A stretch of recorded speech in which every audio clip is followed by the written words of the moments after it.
One. Yep. What's going on? Conversations with King. And I'm just happy to be here. I'm with Chef.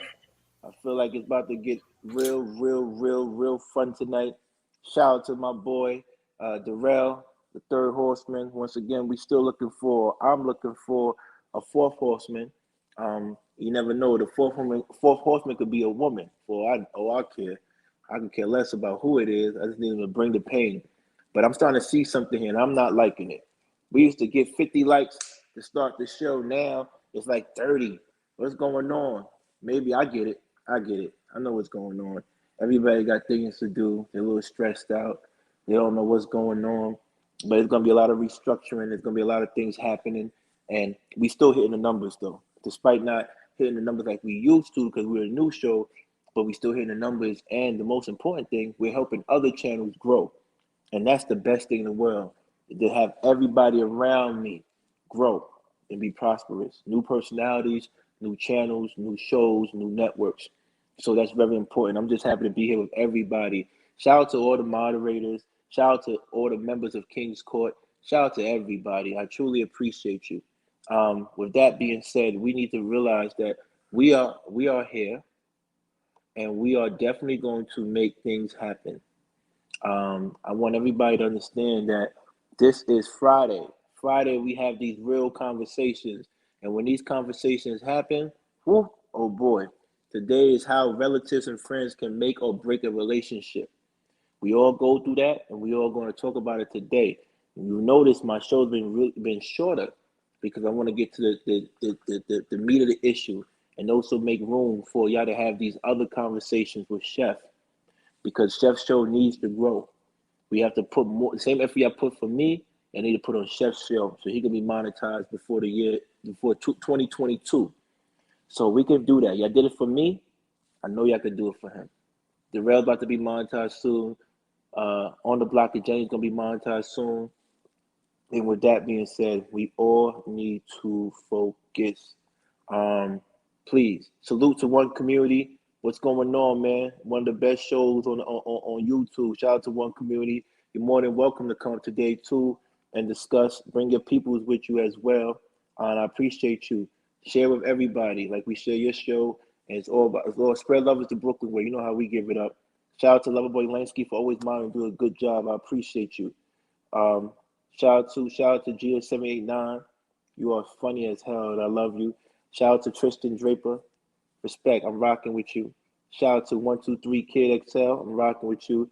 Y'all gotta be a little bit nicer, man. I heard a lot of things yesterday. I heard y'all was going back and forth, man. Y'all gotta be nicer, man. Everybody gotta be nice.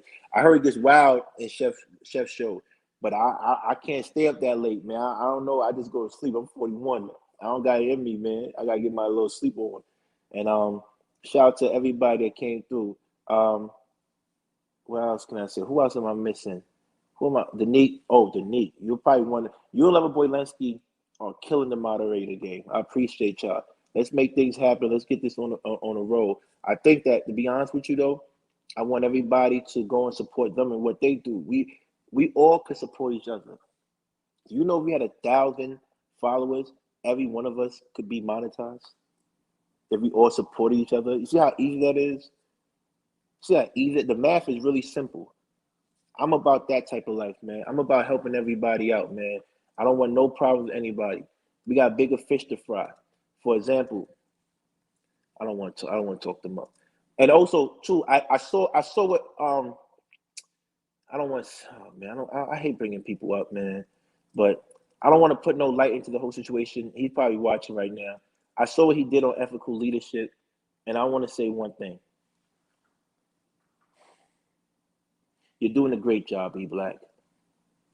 You're doing a great job. And when your thing blows up, you're gonna have me to thank for it. Why are you gonna have me to thank for it? Because this forced you to go into what you really wanted to do anyway. You didn't want to be here. Based on the first thing I saw, you didn't want to be here. You understand? You went from number 7 to 8 on on on Lapeef Network to the top 4 in our network. And now you're number 1. You got what you wanted. You're number 1. Now the tension is on you.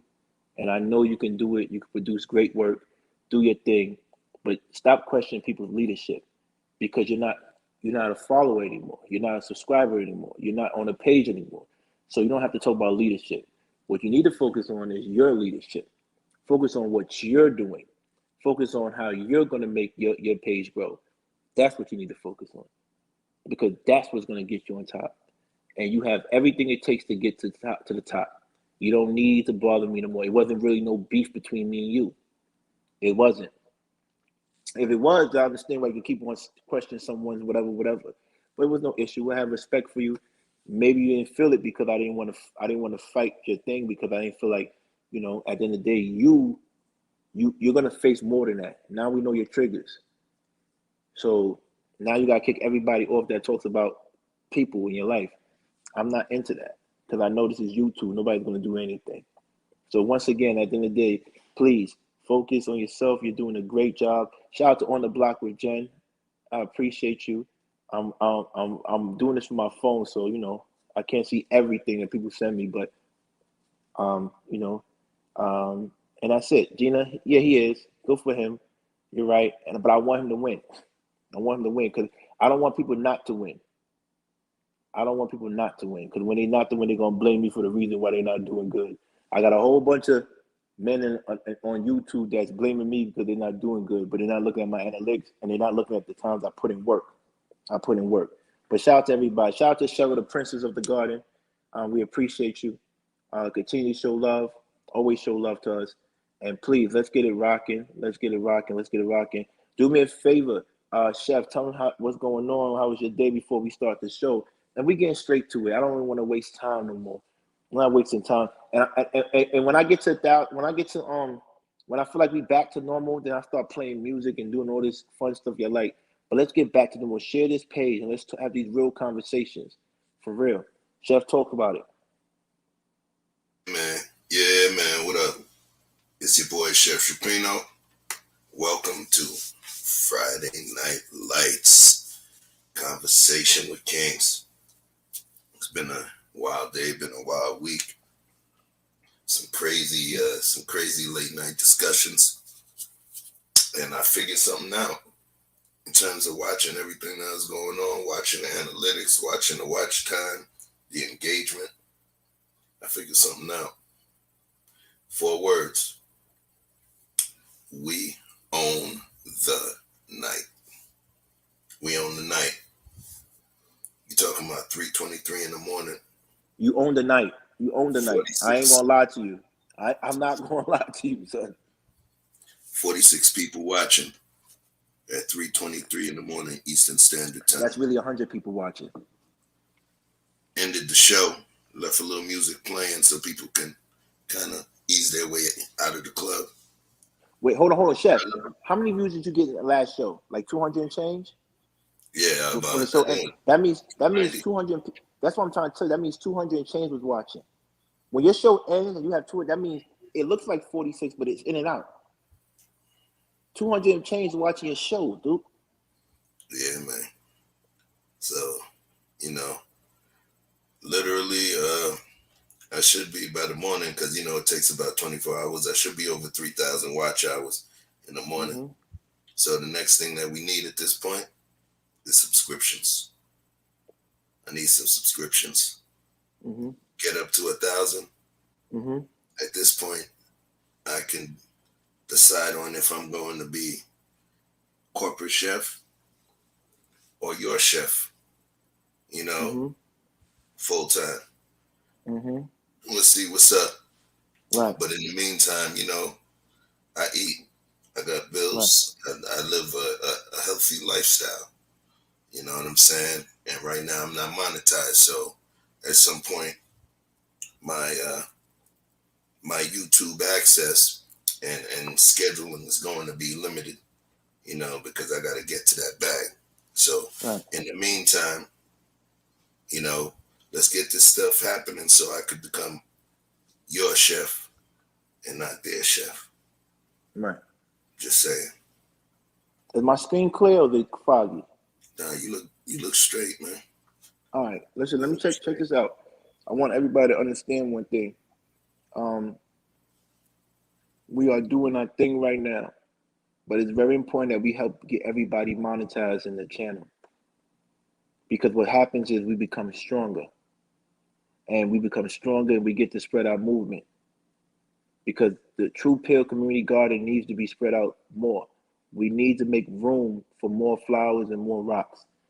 We gotta get on the blockchain to 1,000. We have 70. You know what y'all did for me. Y'all called people. Yeah. I went to different people.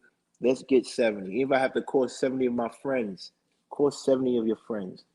And because she's gonna make it regardless without us, right? But if we can have ownership in her victory, then when she steps up and moves to higher levels, she's gonna be like, you know what? I messed with them, whatever they need. So she's gonna do it regardless. Chef is gonna do it regardless. But if we can have ownership in his victory, he will always look out for us. Y'all were with me. Y'all were with me when I was shooting in the gym. You know what I'm saying? Right. Y'all have ownership in my victory, so I can never play y'all. There's certain people I could never play because I know who was there for me. You feel me? So let's help everybody out. Darrell, let's help Darrell out. Let's get him to the top. Because at the end of the day, when we support his page and we do all that stuff, let's support Mayette's page, Hanifa's page. We gotta support everybody's page.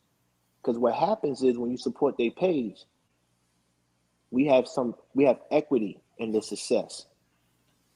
Doesn't mean they're gonna give us money, doesn't mean they're gonna give us stocks, doesn't mean they're gonna do anything, but it means when it's out, when you need something in regards to be on a platform, you could say, remember when I helped you get 50, 40?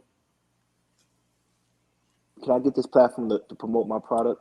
And they won't charge you or charge you as much. Because when I get to what I'm getting to, if Level Boy Lenski asks me for a favor to promote his product, I'm going to do it. Chris, Tristan, I'm going to, Rasta Baby, whatever they need, I'm going to do it. You understand? If it doesn't affect my pockets or my freedom, I'm going to do it. So please help these people out because at the end of the day, they're going to get it regardless. But it says something when you help them out about you. We're looking good now. Turn the likes up, please. Turn the likes up, turn the likes up, turn the likes up. A lot of things took place recently, especially around where I live. There was a killing. Turn the likes up. We're on 36. We got 50 people. Turn the likes up so we can get busy with this topic today. It's a very important topic. But before we do a topic, I'm going to do a quick current events in regards to let everybody know, please be safe out here. It's the holidays. People are moving around. They're not all there mentally. Be careful. Recently, a PhD candidate at Columbia University was stabbed to death, literally a few blocks away from my alma mater, and he was stabbed to death. And he was going to graduate with his PhD in May, and he was stabbed to death, literally for no reason. Be careful out there. You hear about all the robbing and killings, and robbers in California, LA. Be careful, please. Everybody, be careful. We want everybody to whether you pray or you meditate, have peace in your mind. Make sure you're safe. Make sure your family's safe because it's getting dangerous out here. It's getting really, really, really dangerous. Another thing I noticed recently, besides the 3-6 Mafia and Bone Thugs and Harmony beef that was going on, that was crazy.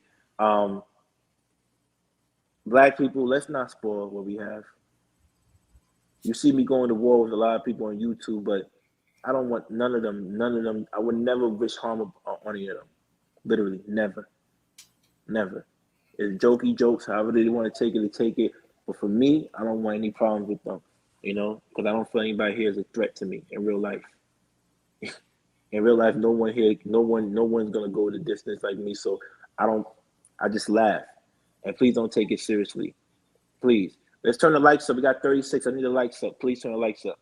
Before we jump into the topic, let me give a special shout out to our sponsors. I haven't been giving a special shout out, but we're going to do it today. I haven't been going hard like I should, but I'm going to do it today. Shout out to the Ripple. Please go and get Ripples. For those who don't know, hold on. Let me get it.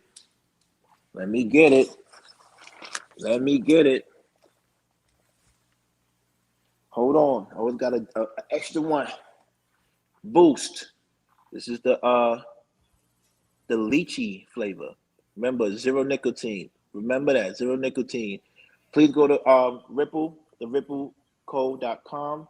Please use my the Ripple King discount. Please, you get 50% discount for those who want to quit smoking, those who don't smoke at all but love the aesthetics of smoking like I do. Please go and support. Also, with that being said, I want everybody to go and get my book, Love and Life Through the Eyes of Travel. Please go and support this. Also, support Willie Dean's book called Love by Willie Dean. Just like my book is located on Amazon and other platforms as well. And for those who are not members of the court, the King's Court, please go and join King's Court now. I'm telling you, because the way it's looking now, I'm going to start just doing shows for the people that really support. I'm not going to be going to get people to come in and chime in. I'm not doing that. I'm not doing that. I like my following.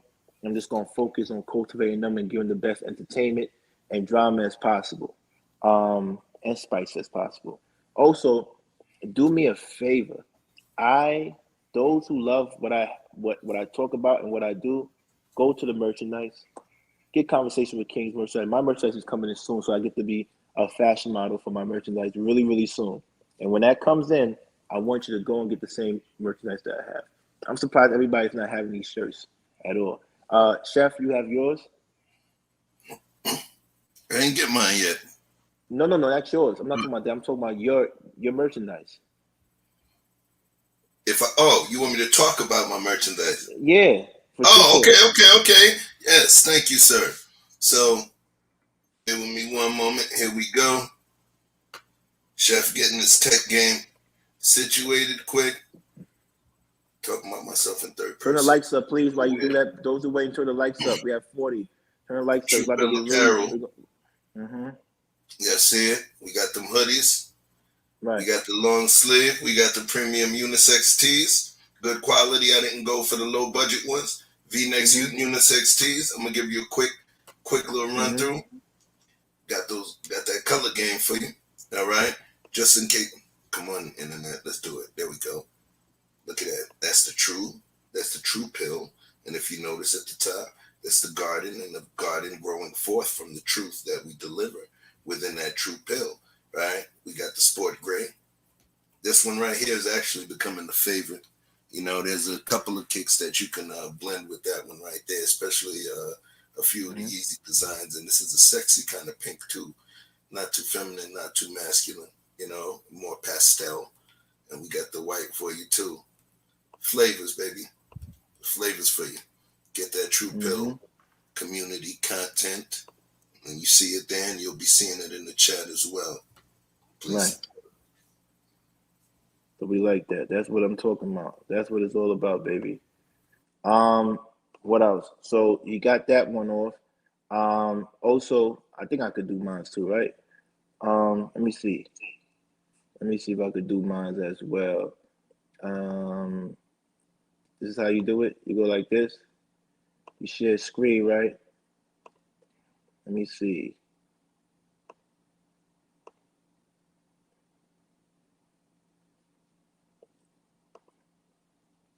Do y'all see it? Yeah, y'all see it.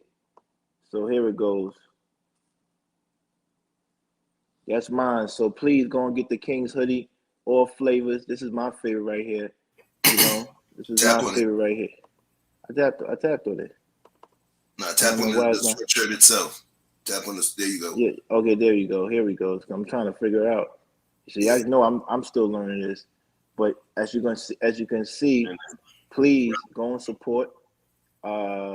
This takes too long for me. I'm not into this whole. Pull it up. There we go. So everybody, run the cursor over the emblem when the picture shows up. Hold on. Yeah, so there you go. So this is one of my favorites. So please go and support fly shirts, fly hoodies, designed by Terry herself, and myself. You know, please go and support this. Also, we have the other hoodie, which is Being Great is the New Petty. Please support as well. We got the crown. If you notice, it's the KWK. So Conversation with King as the crown. We got different colors, as you can see. We also have the crew neck sweater. And then we have the t-shirt, Being Great is the New Petty, because that's what we do. I'm not going to be arguing with too many people. I'm just going to be doing me. You feel me? Also, thank you, Rasta Baby, for putting up the Facebook page. And that, with that being said, that's what we doing out here, man. We don't want no problems with anybody here. Period. Hold on. Let me get this out here. All right, cool. So shout out to everybody. Thank you for putting the Facebook page. Thank you for paying the conversation with. Please go on and support the stores. I appreciate you. Let's get up to 50 likes. Shout out to the Facebook, and let's keep it going. You know, maybe tonight is a night where I think y'all late. I think the Nighthawks definitely made sure y'all staying up in the burn the what they call the midnight oil. That's what they call it, Chef. And that's a good thing. But if he's burning that midnight oil, we getting a bunch of people written up. Yeah, if he's helping you stay up late to drive trucks or to do the night shift or just to even take care of children or whatever he's doing, make sure that you help him get subscribers. I would hate for him to stop doing what he does because he doesn't feel like people are supporting him. Because that happens sometimes. If he's a grown man, so he says, if I'm not making money from this, I'm going to my bread and butter. And you can't get mad because of that. You feel what I'm saying? You can't get mad because of that. So, we just want to make sure we do what we do. Are we at 50 likes yet? Because we can have the show, but we don't have to start the topics. We close. Give it to 50 likes so we can start this show, please. Please. Shout out to Mo. How you doing, my love? How you doing, Flower? Shout out to Queen Nita. What's up? What's up, JB? Mr. O is living. What's up? Peace and blessings, Mr. O. You know what I mean? I would have definitely played some music, but the super chats ain't rocking like that, so I ain't playing nothing. Because once you play music, you don't get monetized. So I'm good, baby. Shout out to Negro Chicken. You gotta tell me the different. Why is that? What does that name mean? I gotta figure that out. Who else? Shout out to all the moderators. I appreciate you for real. For real, that's not an easy task. That's not an easy task at all. 42 likes. Let's get it up to. We need 8 more, 7 more, and we good. We back on the topic because I really want to talk about a couple of things in regards to how relatives and friends destroy relationships or marriages, and what are some of the things we can do as people in a relationship to curb that, or to this relationship ain't working because I'm going to always choose my family before I choose you. One time my mother told me, said, you could divorce your wife, but you could never divorce your mother. Woo! Isn't that some stuff? I know your ladies like, that's what mothers do to mess up relationships.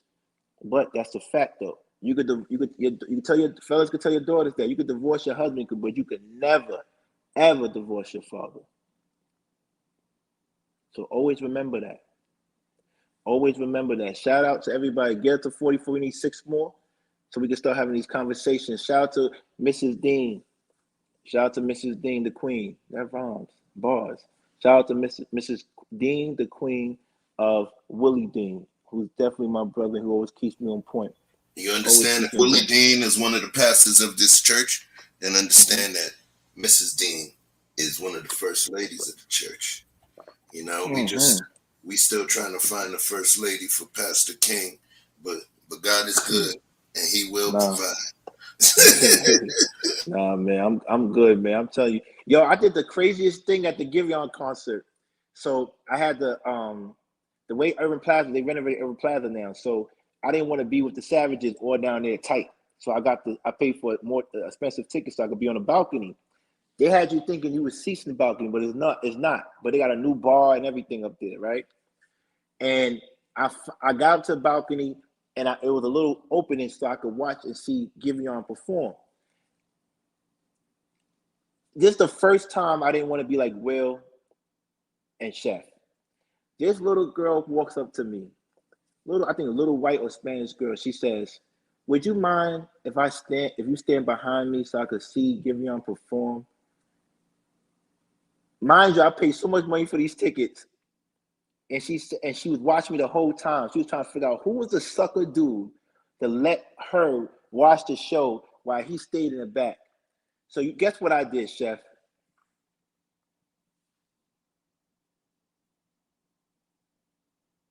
Guess what I did, Chef? Talk to me. Guess what I did? Just think what I did when she asked me, "Would you mind if you stand behind me and I could watch the show?" If I could stand in front of you and watch the show. I know what you did because you are a man that would be the super. This would be the one time in your whole universe they can call you the super simping simple sucker. It would be when you have your little princess, and you knew that was somebody's princess, and you said, "Of course, here you go." No, that's why I said I wish I was. You knocked off the balcony. No, Dr. Evil. Dr. Evil. I didn't do that. What I did was I thought about it and I found the best excuse to give. I said, "Oh man, I wish I could, but I don't really feel comfortable standing behind a woman I don't know." She said, "I understand." You see? Sir. Yo, you know what that means? That was the best way to get out of that situation without looking like I said I don't want to stand because it was tact. That means you full of shit, son. You came up with some shit like that. Right, because I had to get out of the situation, but because I wanted to see Girion perform, and I pay a lot of money for these tickets, and I came early for a reason, and I stayed on the line, wrapped around the corner, and she took advantage of me because she knew I was a good person. She didn't ask anybody but me. So she sized you up. A 6'1", 225 African. You go, wearing all black. She goes, "Would you mind if I stand in front of you?" And I said, "I don't feel comfortable standing in front of a woman. I mean, behind a woman, because when you rub up on people, you don't know how they're going because it's packed. Feel me? I don't want those problems." And she was like, "Okay, thank you." So I found a way out of that one. Damn, last day was full. Speaking of concerts, yo, son. Speaking of concerts, man. What? This was one of those things, right? So my daughter, you're 46. On Thanksgiving, my daughter turned 15, right? Mm-hmm. And hooked her up with some nice gifts and everything. She lives in New York. I'm in Atlanta, right? Right. So she hits me up and sends me a text. She's like, "Hey, Daddy, can I get $100 in change for the Tyler the Creator concert?" Right? What? Right. So the bread is not the question, right? So I don't even respond to it. So later, her mom happens to hit me up like, "Hey, what's up?" She's like, "Yeah, what's going on?" I was like, "Yo, your daughter asked me for some money for Tyler the Creator concert." She was like, "Yeah," she was talking about that. I was like, "Do you know who Tyler the Creator is?" She was like, "No." I was like, "Your son." Literally, your son. They got. Do you understand where she want to go? Huh? Right. I'm sorry. They had a Maxwell concert. That's crazy. I gotta find out when that's happening. Go ahead. I was like, "Yo, son, I'm gonna need you to be more vigilant." She's like, "I mean, I know she wanted to go. I would end up going with her. I would take her there." I was like, "Yeah, but do you even know who that person is?" I said, Right. "That I rock with his music. I could name you his songs, his few earliest projects." Right. I was like, "Yo, you ain't see the thing that happened with Travis Scott's joint?" Yeah. What happened? What happened? What do you mean what happened? I know what happened with Travis Scott. What happened with him? What happened with him? No. There's nothing happened with him. I'm talking about, the stampede that took place at his concert at Astro World. Right. You get what I'm saying? So, when you were talking about a young girl coming to ask to stand in front, and immediately in my mind, I was like, "Yo, man," started thinking about that. I think we definitely, we as parents, and then when I told her about it, she was like, "Damn, I need to go check that out." I was like, "Yeah, it's really, really, really important, that we understand who our kids are being exposed to." Right. I'm a grown ass man, and there've been some of the Tyler videos and stuff where I was like, "Whoa," but he is definitely an artist. At this point, though, do I think he's an artist that I wish to fully immerse my 14 who just turned 15-year-old into? I don't think so. Right. I don't think so. You know what I'm saying? So all I was doing was just sharing some anecdotal evidence with y'all, some anecdotal experience that was triggered by King's concert story. make sure we know Right. what our kids are rocking with, man.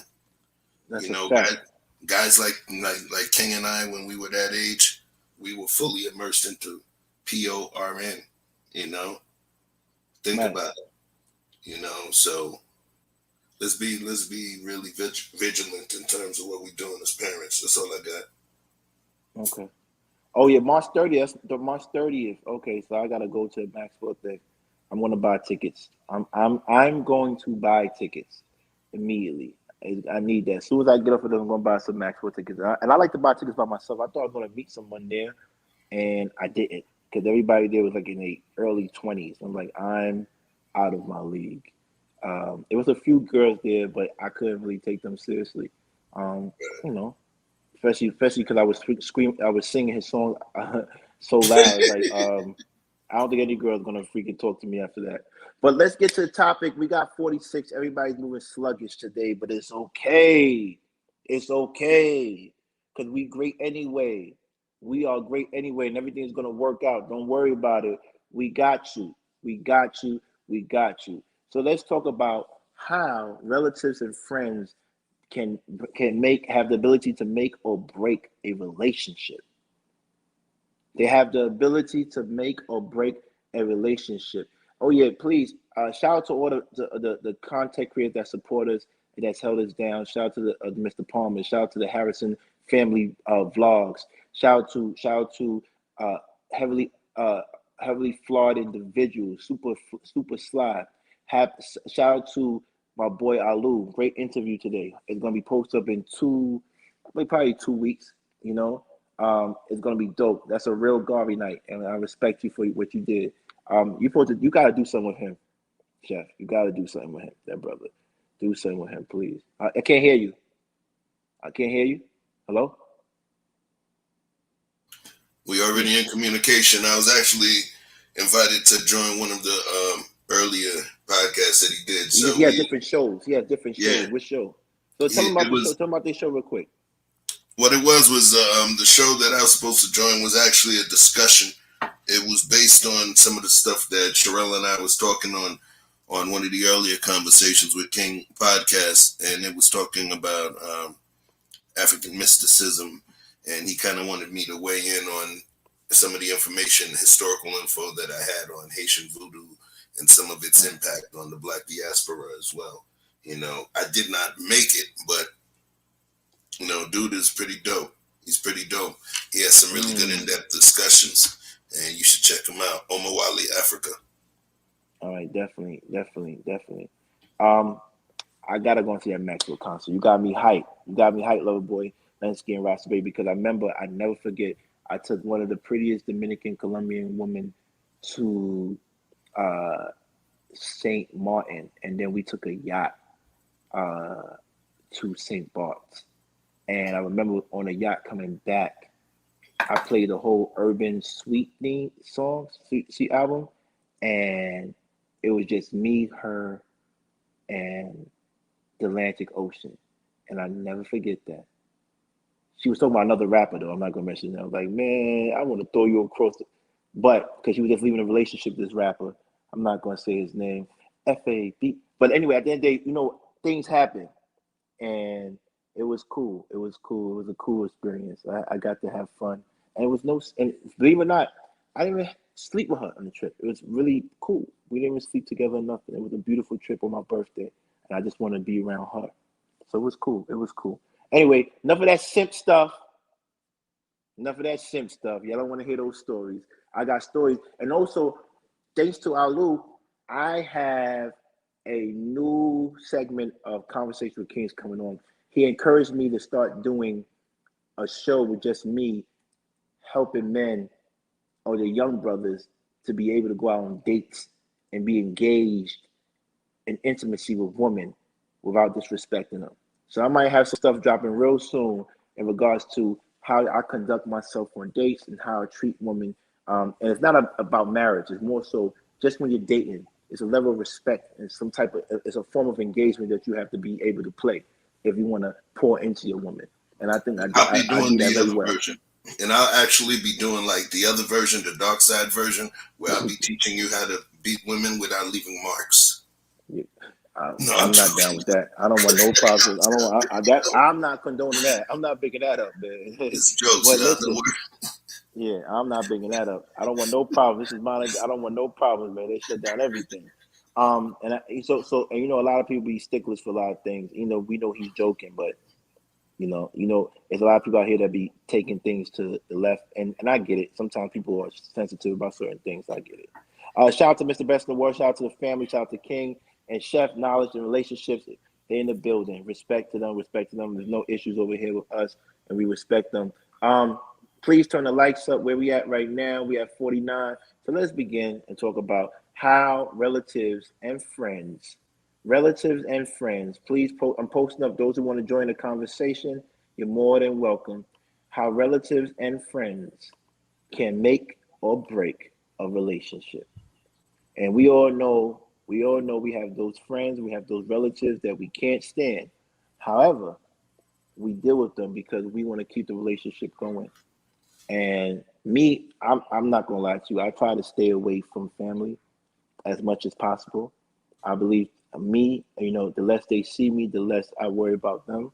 Also, once a woman passes the vetting process of my family, she doesn't have to be every day with my parents, but at the end of the day, she,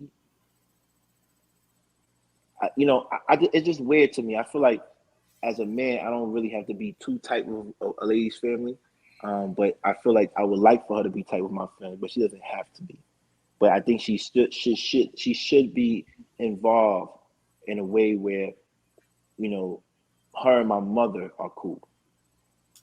I need my wife to be at least cool with my mother, but my mother's a hard person to impress.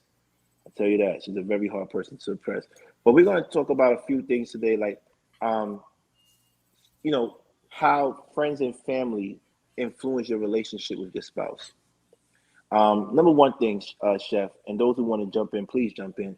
Um, there's a quote that goes, "You are who you hang with," and also 1 Corinthians chapter 15 verse 33 says, "Bad associate makes for bad habits." So in relationships, friends and family, um, has any time in your relationship or any other relationship you've been in, has your spouse or your partner warned you about a friend or family that could basically spoil your behavior or have you go astray?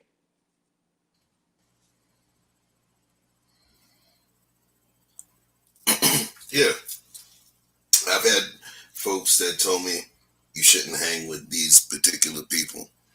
You shouldn't hang with those particular people. And Mm-hmm. there's folks that were concerned about, you know, certain women I was kicking it with, even if it was platonic or not. It was people Mm-hmm. that just assumed that even though it was platonic, that there was a chance for something else to happen. Right. And they just wanted to be on some, be careful. My thing is, I'm just Mm, chilling. Sometimes people have a tendency, the way they judge others is based right. on the way they judge themselves or their own experience with others. But Right. me personally, I elicit different kind of things from people. So I may be able to bring the good out of someone that you may not be able to. Right. We all have our different strengths and Achilles heels. So I Right. can't allow someone else, and I always learn that I can't allow someone else to determine the pros and cons of a relationship that I can have with someone else based on their own capabilities. Maybe I work different Mm, than you. Maybe I work different than you. So I don't really fall with that. right. I A got lot of rage time. against it. Say again. I rage against it because what I would say to that person is, why are you telling me about that person over there? There's probably 5 to 10 other people that were saying the same shit to me about you. Mm, So we're gonna listen to all of it or not, or what do we consider noise or not?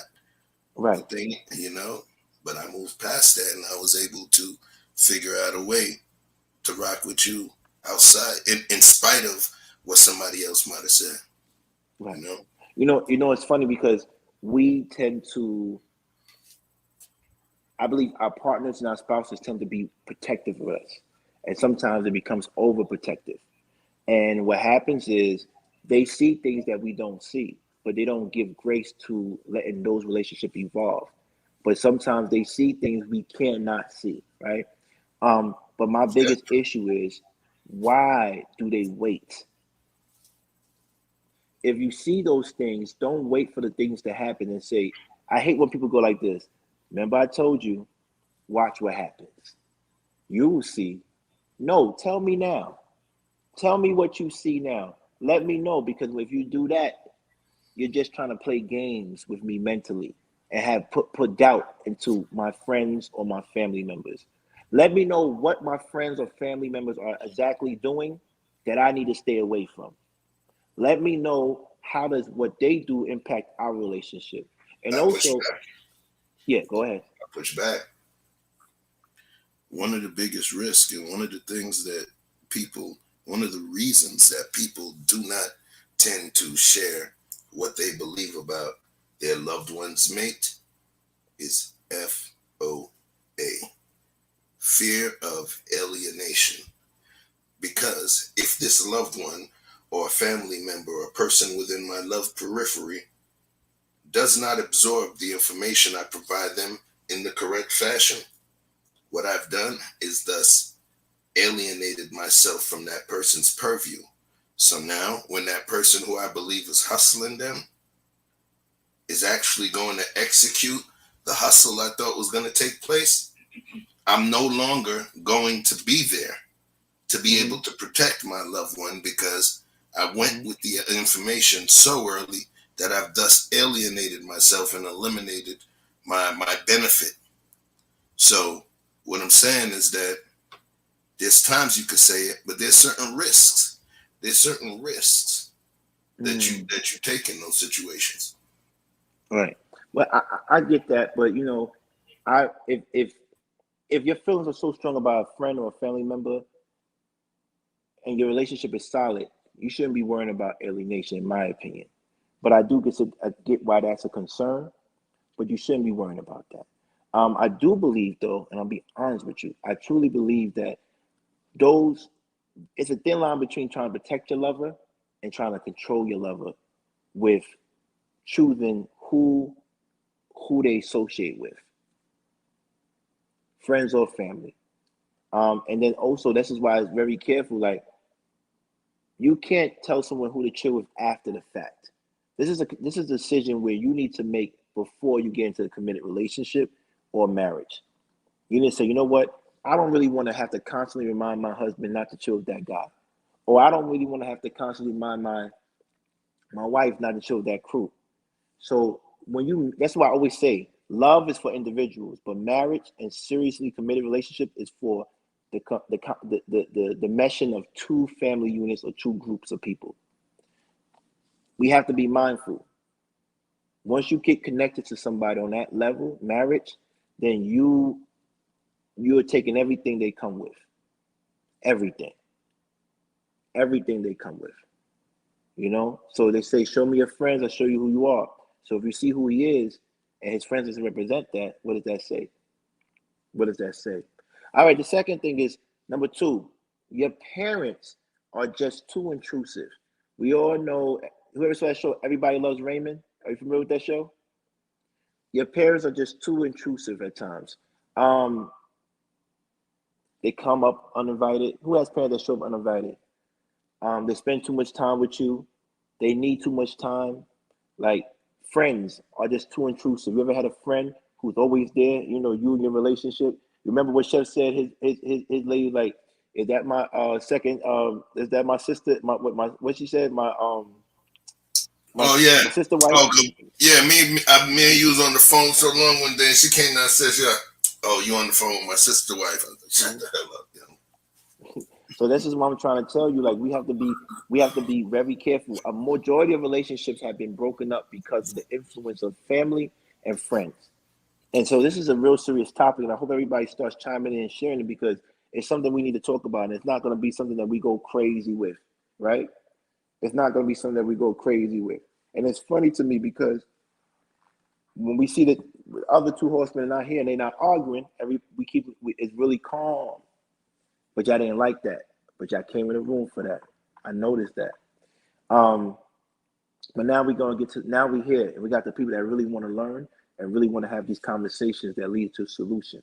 So let's get to number two again. Parents and friends are just too intrusive.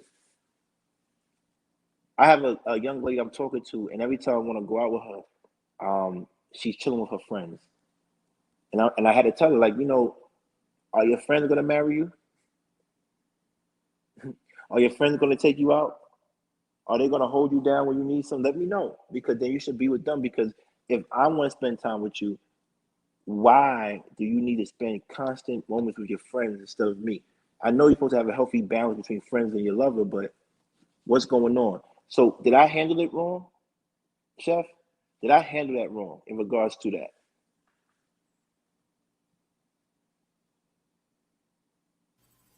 Personally, I would need a little more data, and I'm going to tell you why. Right. Does she have a life? Does she have a job? Does Yes. she? So she has a job. She has a job, but every time she's chilling with her friends, or she got to take care of her girl's child. I said, but they got. I said they got a man. Where's yours? This is why we. So are you dating. saying that she's choosing to do those things instead of hanging with you, or she just happens to be doing those things when she's not with you? What I'm saying, she doesn't make me priority. That's why I go out with other people. Like, because you should ask me, if a girl asks you, yo, I need to take care of my daughter, boom, boom, boom, or I need you to, or let's go out and get some drinks. You supposed, in my opinion, if you want to be with me seriously, you're supposed to say, hey, listen, we doing anything tonight? Or we not? Because I'm going to take care of my homegirl's daughter, or I'm going to go out. I need to be priority. And when I'm not priority at this stage, then we're never getting married, period. So remember, you're honest, right? You're very honest. Right. Right. One of the things that you make very clear is that you're not in the mood to be making any woman a priority in your life, because right now your priority is your purpose, right? Right. So, and you said it on public forum, and it's here forever.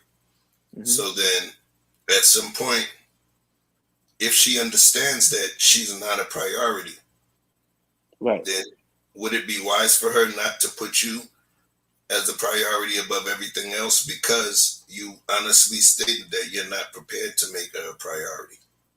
You get what I'm saying? No, I get what you're saying. Do you think that you're a victim of your own honesty in this one? No, I think my priority benefits us. Me choosing my purpose benefits whoever my wife is going to be. Right? I'm not my priority. How can your priorities be your friends or babysitting? Right? That doesn't benefit us.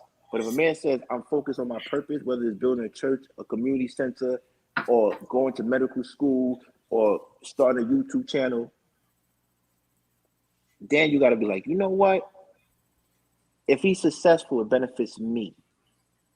So let me relax.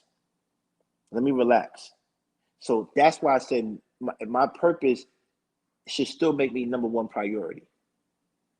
Because unless my purpose takes me away from you, your wife will let you. If you're not doing it, if you know what you spend so many hours on the phone because she knew that you have a talent for this, you have a gift for this. But if you was on the phone just shooting a gift with any of your friends, she'd be like, "What are you doing? This don't lead to anything." But she know the YouTube channel could lead to something. You understand what I'm saying? So that's why I believe that's what I did. What I did. Shout out to everybody that's entering the room. It could lead to Chef with his feet up in Versace robes. You know what I'm saying? Eating egg and cheese sandwiches. You know what I mean? You're funny. Talking about call himself the 100,000 air maker. Hello? Yo. I can hear you. Uh-oh. Welcome to Chef Shupino's page. I had to send King to the nether region. Yeah, hello? Oh, he's back. He escaped. You hear me? Yes. Yeah, this is what I don't get. I tell people not to call me because during my show, and they still don't listen. Like, I don't get it. That's why I had to start doing that do not disturb on the job. Yeah, but I don't want to miss out on important phone calls and texts. Like, I don't know. Anyway, let's get to let's. I be getting frustrated with this. These people sometimes they don't listen and they wonder why I don't want to be around. Let's make a mountain out of a molehill, right? Parents and friends make mountains out of molehills, and that could be, issues. For example, um, how can I say this? Arguments, picking sides in an argument involving both parents-in-laws or friends, and you and your spouse or your partner don't get along, are not getting along now because your partner or your spouse doesn't agree with which side you chose in the argument. How do you handle that, Chef? I think that's the biggest thing that destroys relationships. When you have parent-in-laws or friends that get into a situation and you and your lover are not seeing the same viewpoint, and it starts to show you something about your lover that you didn't want to see. How does a couple handle arguments outside of their relationship without letting it affect them? Chef? I can answer that. They talk about being intentional. When you're being intentional about something, even like when folks talk about being intentional about not having children out of wedlock and not being a single parent, there's things that you do to be intentional to prevent certain situations. And how you be intentional is to think about the potential pitfalls that you can face, the potential obstacles that could come in front of you or come before you, so you know how to get around them, right? Cool. One of the things you always have to be careful about is when you are pissed off with the person you love currently, when you had a nasty argument, when there was something that they did that really pissed you off, when you seek solace, SOLACE, when you seek solace in the arms of your friends, family, or people that love you, you have to be careful, because guess what? They will remember more than you do. They will remember more than you do. And after you and this person eventually make it through, and fast forward 2 years later, and you guys are engaged, you're going to have a few of those family members like, yeah, you're happy now, but I remember when he did such and such and such and such, but okay, but I remember. Family remembers. Family remembers. And if you ever put yourself in a place of victimhood within their eyes, it's going to be hard for them to shake that anger, right, or that vitriol they have for that person. So be intentional and understand that you may have to shut your mouth, bite your lip, swallow your pride and don't say nothing to them, because they will remember that long after you've forgotten it. Well, when it comes to arguments and your partner or your lover brings a family issue or a friend issue to you, I don't think most of the time they want your opinion, right? I think most of the time they just want you to hear it, right? I think you and your lover are each other confidants. So they want to tell you stuff, not for your opinion and not for your judgment, but more so just for you, a listening ear.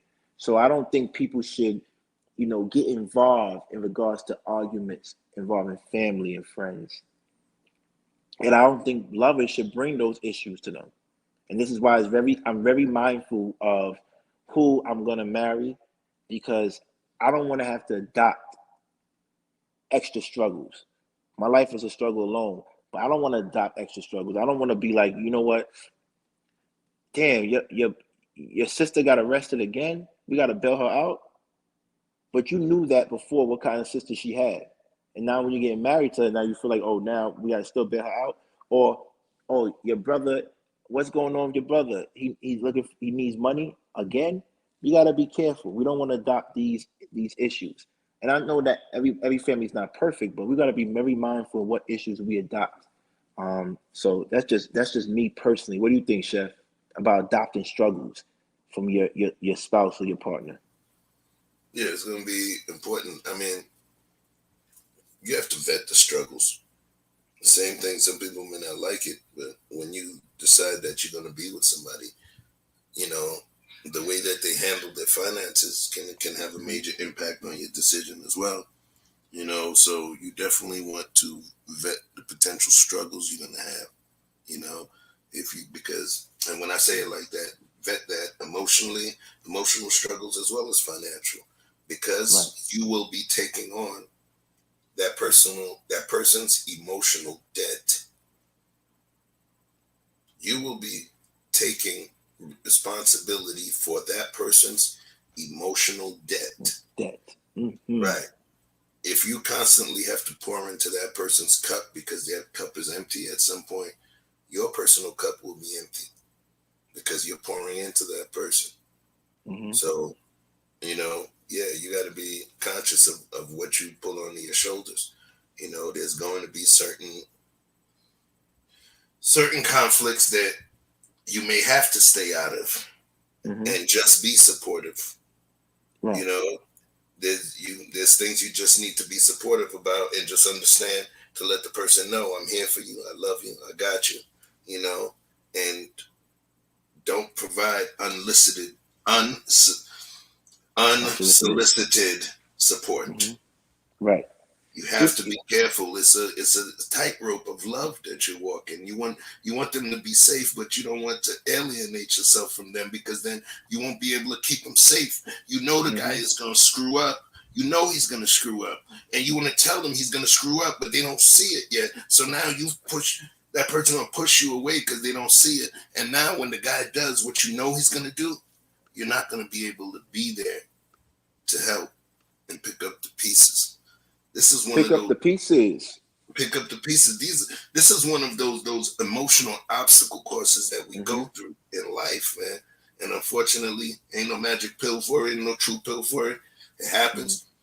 You're gonna have to go through it, and that's one of the sacrifices of love, the gauntlet of love. That's another chefism. It's gonna come through in the book. Trust that. Right. Running So the gauntlet of love. It's crazy because now we're going to start getting to the spicy parts of this conversation. And, I'm just testing everybody, getting them mellowed out. Cool. It's Friday. But now we have to get into the spicy stuff. Emotions vetting is critical when you are in a relationship. Shout out to Anthony Wright Network. Thank you for that. Tristan Draper. Nope. Every ex I had when their brothers ask me for $1, I tell them what my father told me. Do you have a job? If they answer no, my response is, if you had a job, I'll ask you for $1. He is so funny. You're doing a cook. Might actually be doing a cookbook. But let's get back to the topic and let's get to the spicy part. How about we all have friends or family members that badmouth our lovers and partners? We have family members that badmouth our lovers and partners. How do you handle that? Who do you choose? Why did it get that far that they feel comfortable to talk about the love of your life? Are you saying stuff to them? Are you the one that's planting seeds of negativity into your family and friends that they feel comfortable enough to talk about your lover? These are the things that we need to discuss, because what happens is when they talk bad about your partner and they feel comfortable to do that in front of you, your partner is going to assume that you've been going back and telling them stuff about the relationship, even when that might not be the case. Chef, what happens? Remember, we are the Alpha Omega, Chef. It's going back to the original roots. What is going on? What happens that they feel comfortable to talk to you like that about yes. Yeah. You asked the wrong person or you asked the right person, and I'll tell you why. Why? Because of my level of balance, and because of the way that I absorb the information. Right. Because of the way I absorb the information, crunch it and then spit it back, people understand that I'm balanced, and people figure that I'm fair in terms of, how I speak on stuff. And then also people know that out of love, I also hold the men that are close to me accountable, because it makes all of us better. I don't want yes men around me. I want the ones to tell me, yo, son, you bugging. I need that. That's what keeps me balanced also and keeps me grounded. So in this situation, It's important, man. I don't know, yo.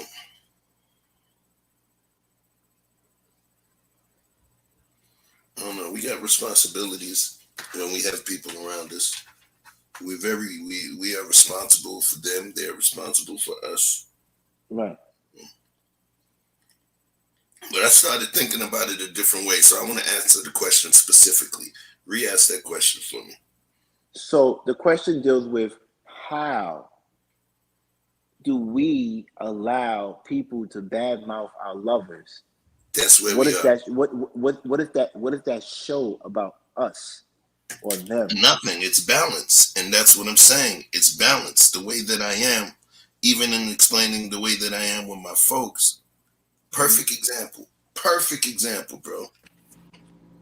Look what happened a few weeks ago with someone with your ex, right?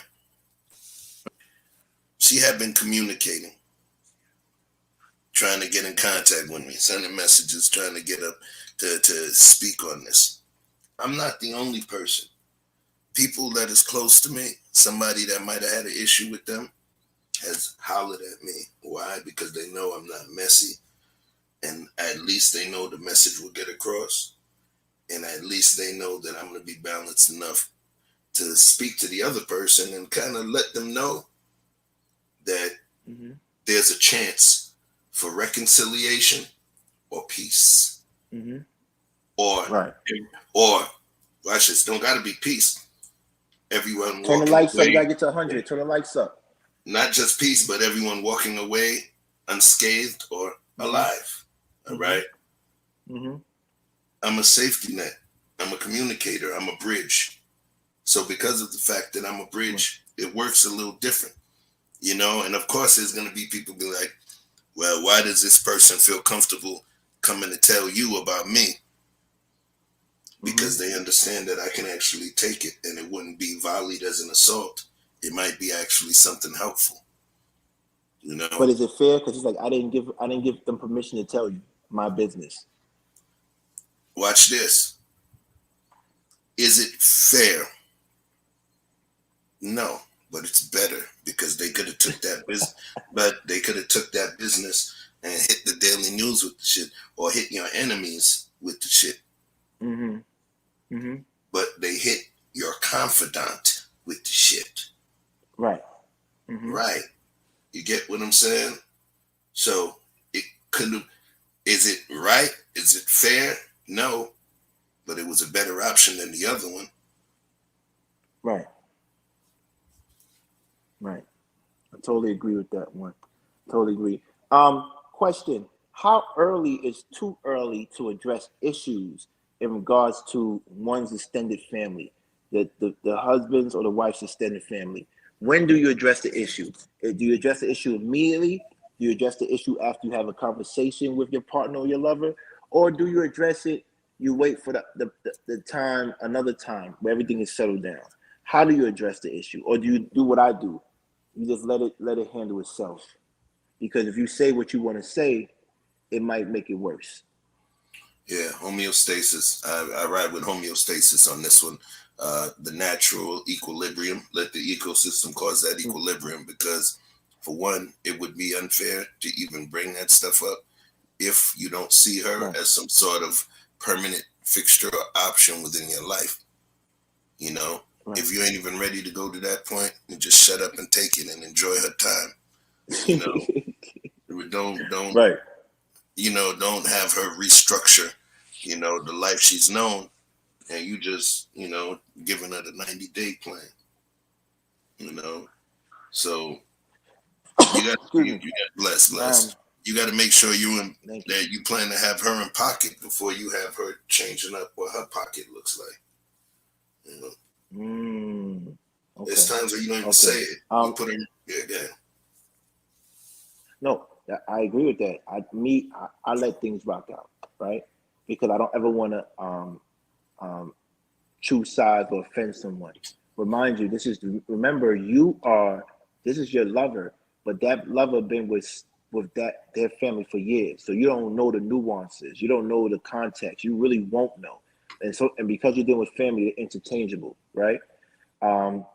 So me, I let things rock out. Even on this channel, I let things rock out because me being in a position I'm in, if I say anything, it could look like favoritism. It could look like being biased. So I let it rock out and let them handle their issues. In family, I let people handle their issues. Could I be more proactive? Absolutely. But like Chef says, they have to come to you. If they don't come to you, why are you volunteering your services? Right? And if they come to you, you have to be like, did you do everything in your power to rectify the situation? And if you didn't, then don't come to me to help you with the situation. Right. I only come to me when you did everything possible. Everything possible. And if you haven't, don't come to me. Don't come to me. Chef, how do you feel about that? I feel like they need to get them lights up. Oh. I feel like they need to get them lights up. That's for damn sure. The lights is going. I'm not worried about that. The lights is going to come up. The lights is going to be up by.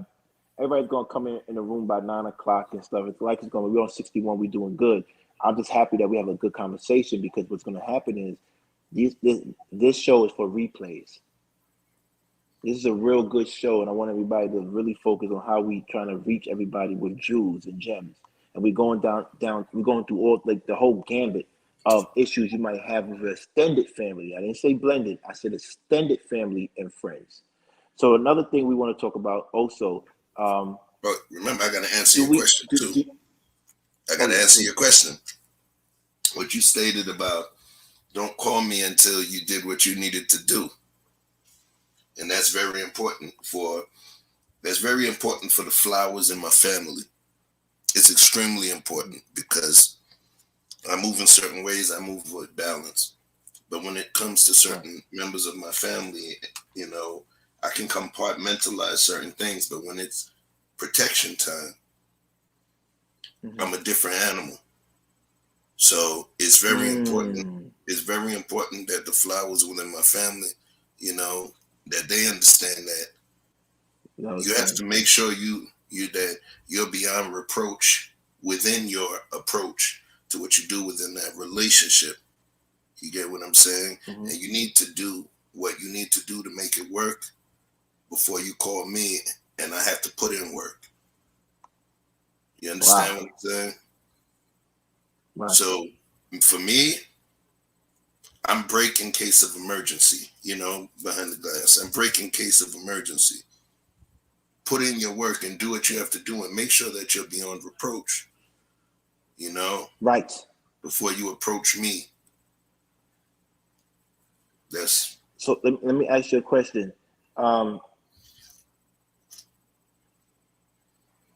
What are certain boundaries should a couple have with their extended family and friends? What are some boundaries? Because everybody talks about, you know, friends and families mess up relationships, but what are the boundaries that we are not setting up that it happens like that? I think the boundaries are subjective to the situation. It's all based on the situation. Perfect example. You sure? Like, there's no concrete boundaries. Like, nope. We don't talk about our business to our family. We only see our families on holidays or unless it's an emergency and we both agree with it. We can't use our money for our family or friends. Like, what are boundaries? Or maybe those are rules. I don't know. Boundaries are culturally based, bro. Boundaries are culturally based. Guess what? If it was a Mexican family, the daughter and the mother-in-law, they would have to get along. They would do stuff together. I'm Julio, and I'm with Mariposa. Okay? Mariposa is going to be cool with my mother. She's going to be cool with my sister Juana. When she goes out to go kick it, she's probably going to have Juana with her. And then my cousin Maricela, they're going to be with her too, kicking it. They're going to, on holidays, Mariposa and my sister and my mom may be in the kitchen working together. There may be a big event where my mom and her mom, there's cultural aspects to it. If you go to Middle Eastern culture as well, there's a certain level of respect that the mother has as well, the mother-in-law. And it's culturally understood that she can do things to impact the couple. So I believe that it's culturally based. Within East Asian culture, the in-laws are a major part of what happens or doesn't happen within that. So I believe the boundaries are a bit different. Western boundaries are one thing, but ancient ancient values are a little bit different. Right. Do you think a couple should continue on a path of marriage if they have any how can I say this? If they have any inhibitions or any questions about their lover's family? Do you think a couple could make it without their families wanting them together?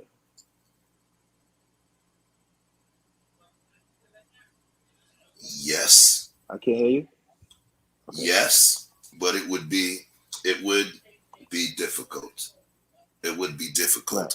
If you fall in love with somebody that was raised within a toxic situation.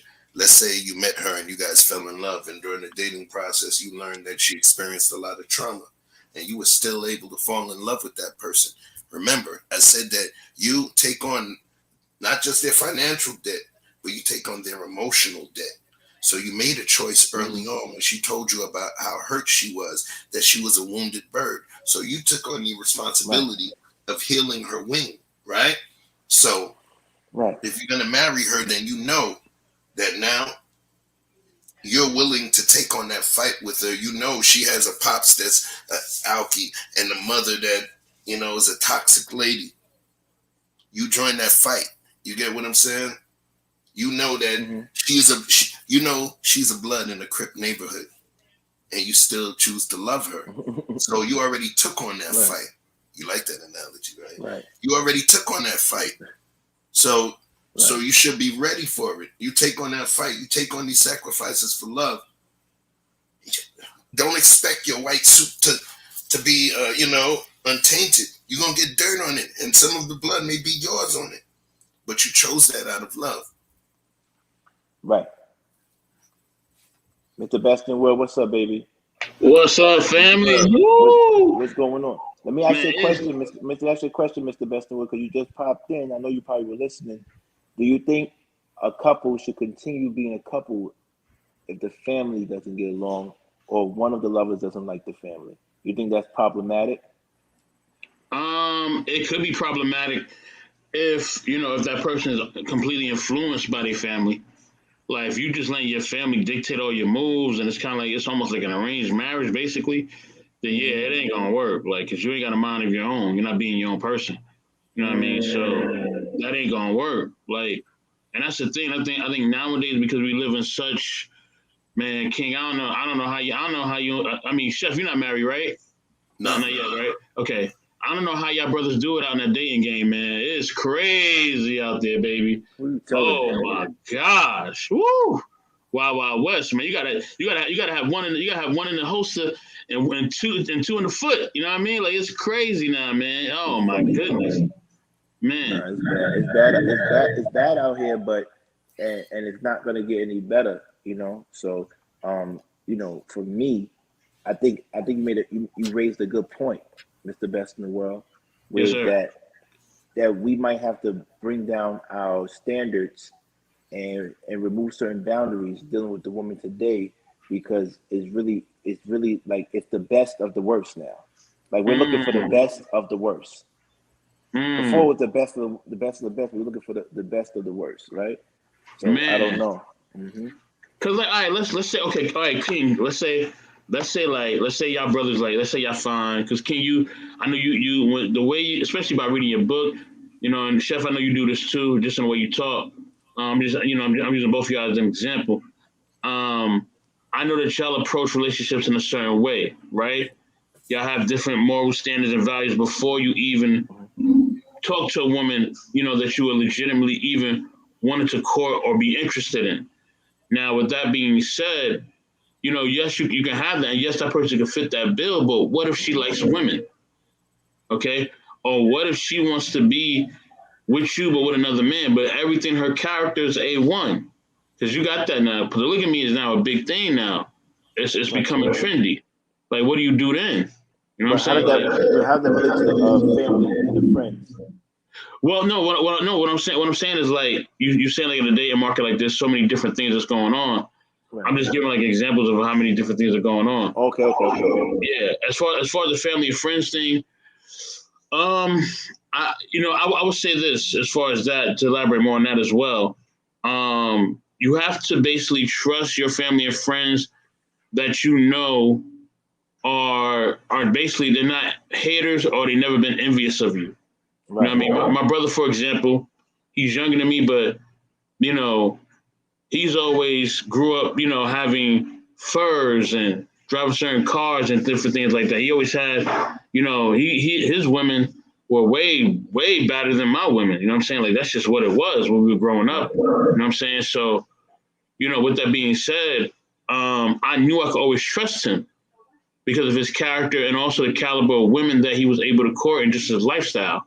Right. So I know I could trust him. You know, he had no reason to hate on me. But if you know, and you like, we be knowing like who that family member is going to be a hater. Like, we know. Right. But we try to get benefit of that. Oh, nah, man, that's sister so-and-so, that's brother so-and-so, that's cousin so-and-so. Nah, man, that's mom Duke, so that's pops. It don't matter. Like, if they're a hater, they're a hater. You know what I mean? And they going to mess up your mix. You know what I mean? Right. Especially if they're not happy in their own situation. That's another key factor. They're not happy in their own situation, you know what I'm saying? Then you asking them to try to help you or whatever, it's not really gonna work unless they already being open with you, like, yo, man, I'm not happy in my situation. These are things that you should do and not do based on what I'm going through, and that's about it. You know what I mean? But I'm glad you made that point. Yeah. A great point. Do you think that a couple, whether committed relationship or married, it's their job to make sure that they single friends are in a relationship or married? Because I'm starting to see that a lot of my friends that are married, like, you know, you need to get in a relationship. I'm going to find someone for you. And I think the wives do that because they don't want their man out there with someone that's single. Why is that a thing with women? That they want to make sure that their man's friend has someone. Why is that? I think that's a form of insecurity. Like, because at the end of the day, if my single friend, if they character is A1, Right. and they're not out there doing nothing crazy, then it shouldn't matter, like, if they single or not. Like, what you should be worried about is if their character is crazy, because you got some married folks whose character is buck wild. You know what I mean? So if the character's cool, then roll with that. But a lot of times, sometimes with women, man, a lot of women, that, you know, unfortunately, a lot of modern day women, the insecurity thing is a really big factor, and then with that, they get controlling, and they're like, well, you can't hang out with so and so because he like to do this, and he be having them hoes around, all types of stuff. So, and okay, he could be having that around, but is he cool? Is he responsible? Whatever? Is he trying to get me involved? Do you, a chef, do you associate your partner's friends with their real personalities? Nah, that's them. And sometimes they don't even know what their friends are really into. Like, you don't know everything your friend is doing. You're not around them 24/7. Like, oh, you don't know. But what if? And Chef, okay, go ahead. I want to say, what if you didn't know? What if she didn't know who her friends were, but you found out that her friends are really, like, we be knowing your friend is and you tell your wife, is she supposed to stop talking to her friend? No, the first question was, do you think your friends can should be could be associated? Do you think your lover can be associated with their friend's personality? That was the first thing. Right. Absolutely. And my answer is yes. And it's always going to have some sort of association. You have situations where friendships and relationships where both of them are almost like pair bonds, where They like the same thing. They think the same way. So it's easier for them to be together because they can finish each other's sentences, right? But then when you have what you call the polar opposite friends, where you get this person who is really docile and calm and poised, and then you get the homie that's high strung. One person may procrastinate, the other person may be a go-getter. That friendship may be just as powerful. One is the good girl, whose essence is to minister. The other one is the bad girl, who's just really honest. They can actually create positive change as well. So is it associated? Yes. They can be the pair bond, the psychological pair bond, if you will, or they can be the psychological polar opposite and still have the same positive energy or positive benefit on each other. So there's going to be different kinds. The ones that I think that potentially can be harmful is when it's a senpai kohai relationship. All right. Now that's when you go elaborate on that. In Sun Tzu and Art of War, and you talk about the relationships within Japanese samurai culture. There's the kohai and the senpai. There's different roles that play within the archetype of Japanese culture. Senpai and kohai. One is the teacher, one is the student. So if you have a friendship where it's an actual senpai kohai relationship, what happens is one is always going to be Daniel-san and the other one's always going to be Miyagi. And if Miyagi is a bad person, then Daniel-san is going to be following in the line of some bullshit. So we always have to pay close attention to even the friends that our children have. Some are going to be great and beneficial, but we also have to understand the dynamic of those relationships and who is the leader and who is the nurturer and who is the one that needs to be nurtured. If you see your kid is the one needing to be nurtured, you may try to figure out a way to make them feel stronger at home so they don't seek those nutrients from outside. You know? Wow. You know, there's different types of friends that destroy relationships, and there's different family characteristics that destroy relationship. My thing is, I don't know if you believe in this quote, where it's that if it destroyed a relationship, that means the relationship wasn't strong enough to begin with. Do you believe in that? Say that one more time. Yeah. If your relationship couldn't last issues with your extended friends and families, that means it wasn't strong enough to begin with. Do you believe in that? No. Turn the lights up, please. Why not? Because ain't nobody forcing us to be together anymore. And no one forces us to be together anymore. It's so easy to leave. It's so easy to leave. It's so easy to leave without.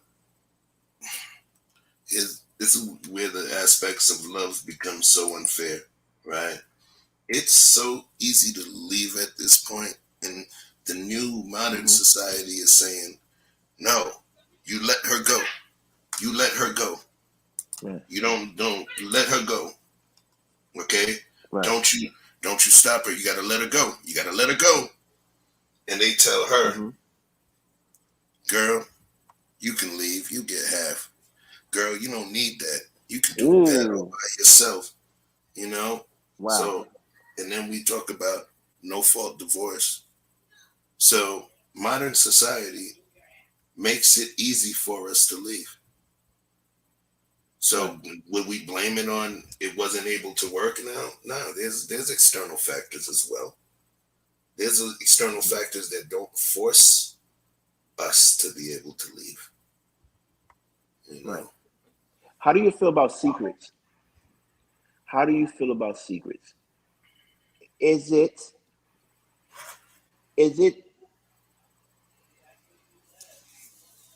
in a relationship, particularly marriage, long-term relationship as well with children, do you think that there should be secrets that family secrets that your wife or your husband keep from you?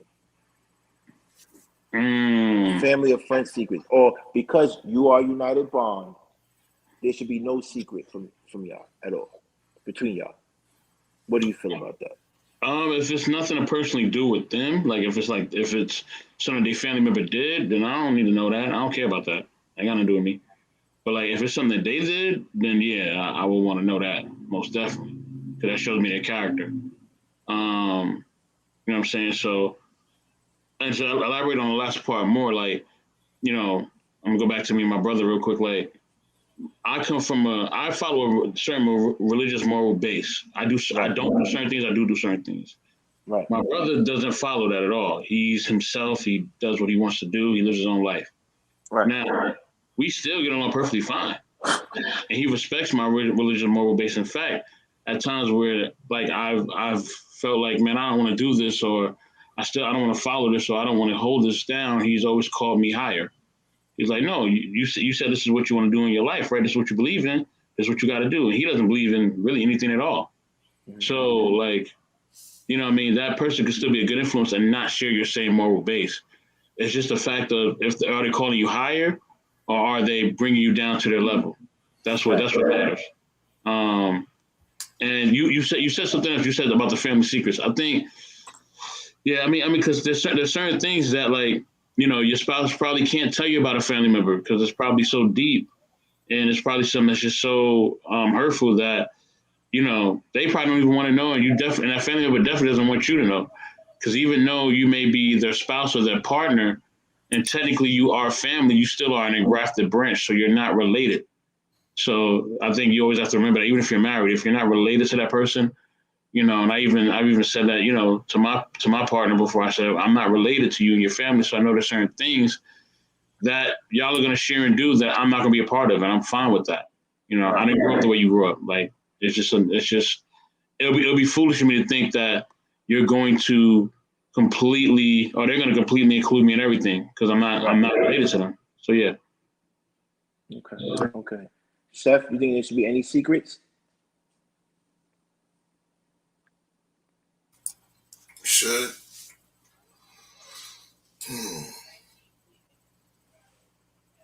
I don't believe it becomes a secret. It's crazy. I don't believe that it becomes a secret until you try to secrete it. When I say secrete, that the word secret comes from secrete. Secreting something is not just putting something out, but it's also hiding something. Right? It doesn't become a secret until you try to hide it. Every single, you know what I mean? You're not going to sit there and tell your spouse, oh yeah, my mother's blood type is such and such, you know. Yeah, man, we've been trying to lower her cholesterol, man. You know, her ankles, they swell up sometimes, you know what I mean? No, it may not come up, but if at some point she has some debilitating disease, you know, or she has a communicable disease, right? And I don't tell my spouse, and my spouse is going to be coming over to hug her, or my mate or my lover is going to be around her and hugging her, and she's going to be preparing her food or something like that, it's a secret. But if this person is not somebody that I see myself in the future with, and I don't see it, I don't have to tell them a damn thing, because words and knowledge and secrets, those are also power. Those are also power. And I still have a family to represent. And if this person, I don't see this person as a future offshoot or spin-off of this family. Spin-off as in, watch it, the Jeffersons. I'm Lamont. Me and her is Lamont and Jenny. And we finna have our own show. Right. If I don't see that happening as a spin-off, then I shut my mouth and don't say nothing, because if not, I may have a scorned person running around with my personal family information. Right. And is she responsible? When my family looks at me, they're going to be like, no, you responsible, Chef. You let out the family secret. You wear the family crest. Right. You responsible for protecting us, and your dick got us in trouble. Your thing, monetization, y'all. Yeah. It's over now. Damn, Chef. Yeah. at the end of the day, so I know, Chef, you probably go through this a lot, and these are questions that I typed up and typed it up. I'm trying to type up questions now. You and Mr. Best of World might go through this. It seems like you have a lot of friends that confide in you. So y'all probably saved a lot of relationships, but y'all also were the cause of a lot of relationships. And let me explain why. They said some of the reasons why marriages or relationships end is because people in a relationship confide in their friends more than their partners. Like I said, you guys save a lot of relationships, but y'all also make relationships hard. You described more than. Elaborate that. You described more than. Hey. You described more than, right? Mm-hmm. Mm-hmm. With mine, it's gonna be a balance. I don't have none of my friends, the ones that come and you wouldn't know that. But you wouldn't know that, right? You wouldn't know if they feel a certain way that their lover or partner, like you said, came to you for things that they can't talk to their partner lover for. You wouldn't know that. I wouldn't know that. One of the things that I do say is my mic up? Can you hear me? No, it's good. I think it's a delay on my screen. That's okay. So the thing is, I wouldn't know. You're right. I wouldn't know. But the thing is, if they're sharing, they wanted help. How would that person that they're with feel? Right. In certain situations, they may not like it. But the thing is, when they look at it in retrospect, they would understand who they're going to. They would understand who they're going to. And remember, even though if somebody's going to communicate with me like that, then me and them are bros, like brothers. Brothers just of a different bloodline, but we brothers. And it's the equivalent of them going to holler at their brother. One of the things the dudes that rock with me, I will say, is this. It's crazy too. They make it a point to make sure that people know, like, yo, this right here, this is my dude, this is my heart. You know what I'm saying? If you can't find me, he got the passcode. So when you represent yourself in a certain way and they understand it's balanced, then what happens is they respect you too. And that's the same thing that will make sometimes the spouses come holler at me like, I think your boy needs you, yo. He's going, I think your boy needs you. He seemed like he's feeling depressed right now, yo. So they don't feel the way that they confide in you more? No, because they will confide in me. They will be like, yo, Chef, yo, holla at your boy, man. He looks like he's a little down. I know he ain't called you in a couple of days, and that struck me weird. He's in the dumps right now, man. Come check him out, please. I'm that person. So at some point, it worked a little differently with me because they see who I'm. You get what I'm saying? Put it to you this way. Right. They done went me, my homeboy, and his wife. A trip was originally going to be me and my boy. Wife decided she's going to roll out with us to Vegas. Did I feel like a third leg? A third wheel, right? The third wheel.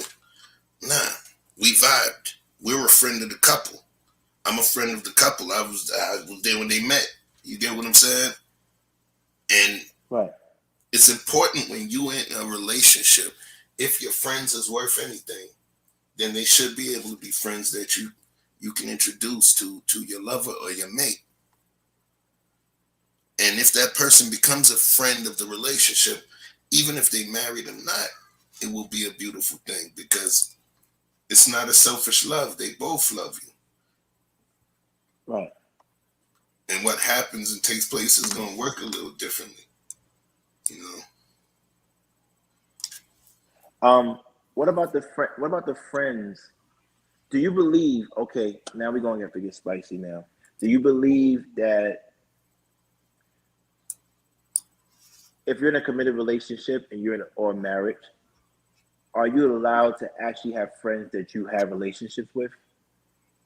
Because the jealousy that might come from it. And that goes for both the husband and the wife, the man and the woman. Are you allowed to have those relationships? I tend to have females that I'm friends with But when I'm in a relationship, if I had any type of sexual encounters with them, I don't talk to them as much because I don't want my lady feeling a certain way, right? Unless those are the women that I like to engage in, certain things with my lady. But I don't really want anybody from the past, and because I don't want, I would feel a little bit uncomfortable if she had a man that she was dealing with sexually from the past as a best friend, and maybe that's some maturing I need to do. But what do you feel, fellas? So you said best friend. I'm gonna say best friend I could speak to, friend. I know you're gonna be like this, because mine is more or less a cheat, right? When I say a cheat, Right. cheat code. Right. My son's mother, she and I are friends. When I mean friends, where she But that's can if hit you have me. a child, right? Right, so that's If what you I'm have saying. a That's child, like what if the you didn't cheat have a code. child? Right. Because you didn't have a child. That's because you always bring her up. But if you didn't have a child, would you still have that same relationship with her? That's the question I always wanted to ask you. Oh, that's a boundary. See, Maya, thank you for giving us a I can tell boundary. you. Thank you, tell you. Maya. So it's different, and there's another cheat code. Remember, she was a widow. She had 3 daughters. Those 3 daughters, even before I had a son with her, those 3 daughters considered me their stepdad, right? Mm-hmm. And the dynamic of our relationship was such, you get what I'm saying? That would be expected. But then again, that's a cheat code too, because children are involved. So to go back holistically to your point, if there's no children involved and we're not business partners, it's not like Creflo and Taffy Dollar separated. Now Creflo with a new wife and he's still working with Taffy. It's different. If there's no specific thing bonding you guys together, I don't see the necessity in it if it's not benefiting both people. If it's not benefiting the couple or the marriage. If it's not, all right? If my ex was a makeup artist, a top line makeup artist, and my current lady, I'm getting her started on some YouTube stuff, and my ex was master of beating up the face and contouring and all of that extra stuff, and she hit me up like, yo, I see what you're doing with your lady, yo, I want to help, you know what I mean, because she can do such. That's what I'm saying. It would have to benefit us. Me having a good friend, some of my homies having a good friend like Chef, benefits their marriage. Why? Because I will never put them in a negative kind of situation. I will always respect the wife. I will always tell him, yo, man, you was wrong for that. Come on, man. You know it's better than that. Or when he tries to give me the excuse, all right, so what you did, man? What did she do? Was it a punch or a counter punch? All those different things. You have to be of some sort of benefit to the us, not just to the one member. So when it comes to the ex, I don't see any point of necessity, but if there was a point of necessity, it would have to be something beautiful. It would have to be something beautiful. Okay? Watch this. Deion Sanders and wait, not Deion. Who's the one that's with Tracy Edmonds right now? It was Peebo, right? Mm-hmm. Isn't Tracy Edmonds Peebo Bryson now? No, Tracy Edmonds with Deion Sanders. That's what she is with Deion Sanders. She's married to the guy, right? Yeah. That's what I'm saying. So watch this. Let's make believe Deion Sanders they're making a movie called Primetime of him, a biopic from his youth up, and they want to do a soundtrack. And they want to do a soundtrack. Hit that mute. And they want to do a soundtrack. And then Babyface, she teams up with Babyface to do the soundtrack for the movie because Babyface is a legendary producer, and that's her ex-husband. Right. You see what I'm saying? Something has to benefit the both in order for it to work. And the levels of toxicity within the initial relationship as well. Yo, is the chat moving? I'm not gonna lie. Seems like it's moving real funny. So, is it? You got it on slow or something? No, I don't got it on slow. I got it on 5 minutes if you want to comment. But a subscriber. I don't got it on slow. It's been acting up lately. If you notice, it's been super slow. So I don't know what's going on, but I'm just gonna push through because at 10 o'clock I'm shutting it down. But it's been moving like this for a minute. I'm glad you noticed. I thought it was just me. Shout out to Claire 76. At the end of the day, we had to like I said, I don't feel comfortable having my lady talk to her ex. If there's children involved, that's cool, but even then I feel a certain way. But I think, like you said, the cheat code is children. But I couldn't be with somebody that has a friendship with their ex. And if that's the case, then can I have a friendship with my exes too? If that's the case, then that's cool. It's different though. Every relationship, you realize sometimes we as human beings, we force certain things, thinking that this was supposed to be the dynamic. We force certain things. There's men that a woman should have been a friend with, and there's women that a man should have been a friend with. But because of quasi-sexual dynamics, we ended up wanting. We ended up going. Hold on. We ended up going. We ended up going and smashing them when we didn't actually was supposed to. They were supposed to be greater as a friend. Hold on. They were supposed to. The man upstairs. No, that's you missing the point that I'm saying. The man upstairs might have put a woman before you that was supposed to be a great friend. That was supposed to be valuable to your ecosystem. Right, and you blew it. Right. But and you blew it. Not that you know. That's not what you blew it. You smashed it. And that you blew thinking it. that you was blew it. No. Regardless, you didn't blow anything. You didn't blow anything. You smashed it. Yeah, you did. And now all that did was change the name, but that essence of that person was still there. The only thing where you might have blown it, hold on. The only place where you might have blown it is in the future when you with another woman and you need that person who could have only been your friend, but you smashed her. So now you created with a new woman where the new woman won't like her. But if you never smashed her, then your new woman wouldn't have a problem. That's what I'm saying. No, but yeah, man. No, everybody every woman the Lord put in front of me was not for me to smash. You're negating the fact. At the end of the day, you're saying because this person you made a mistake and you had sex. I didn't say mistake. You didn't take whatever you called it. At the end of the day, you shouldn't have done that. And a penalty for that is that y'all can't be friends when you have a wife. That's the penalty. You know why? Because at the end of the day, how do you explain that to the lady that you smashed, not blow, like you said, smash, husband? Do you introduce yourself to her as a friend that I used to smash? Or you say, I'm your friend? Because if you do introduce her as a friend, then guess what? You're not being genuine. You're not being sincere. Because what happens is, it's easy for us to explain to our wives that we've had sex with this woman, but she's just a friend. But when that just a friend gets a husband, are you going to say the same thing to him? You won't. We won't. As men, we won't. Because we wouldn't want our wives telling us, guess what, baby? That's my best friend, but we were intimate at one point. We don't like that. Come on, man. You say, listen to the way you're posing it. You're saying, guess what, honey? How's it going to even get that far? I'm talking about, because you don't have to. Technically, if you don't feel on putting that person in your positive life trajectory, you don't got to say shit. You don't sit down. I don't sit down and run through the list. All right, well, this was Jenny. We used to do it this way, that way, that way. Well, this is what happened, such and such. Now you're pushing a goalpost. I'm talking about friendship. No, what I'm saying is that the point that I'm saying is that you don't go through a list of all of that, but there is no, what's the best way to say it? You can do it. It's not like you just pop up and say, oh yeah, this is my best friend, baby, and we used to smash. That's not realistic. It don't work like that.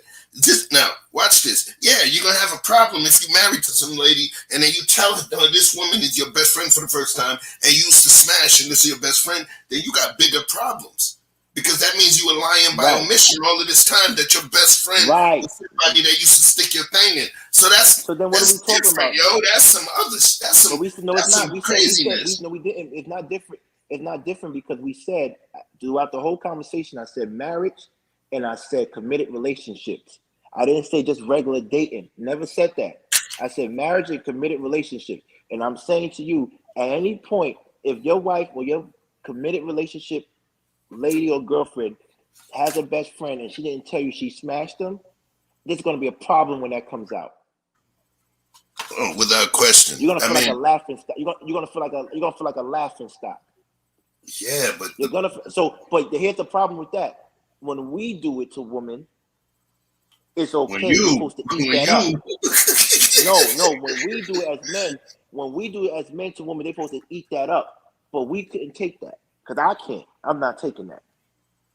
Because if I found out after the fact that your best friend has sex with you, then you've been keeping a secret from me that could ruin our relationship.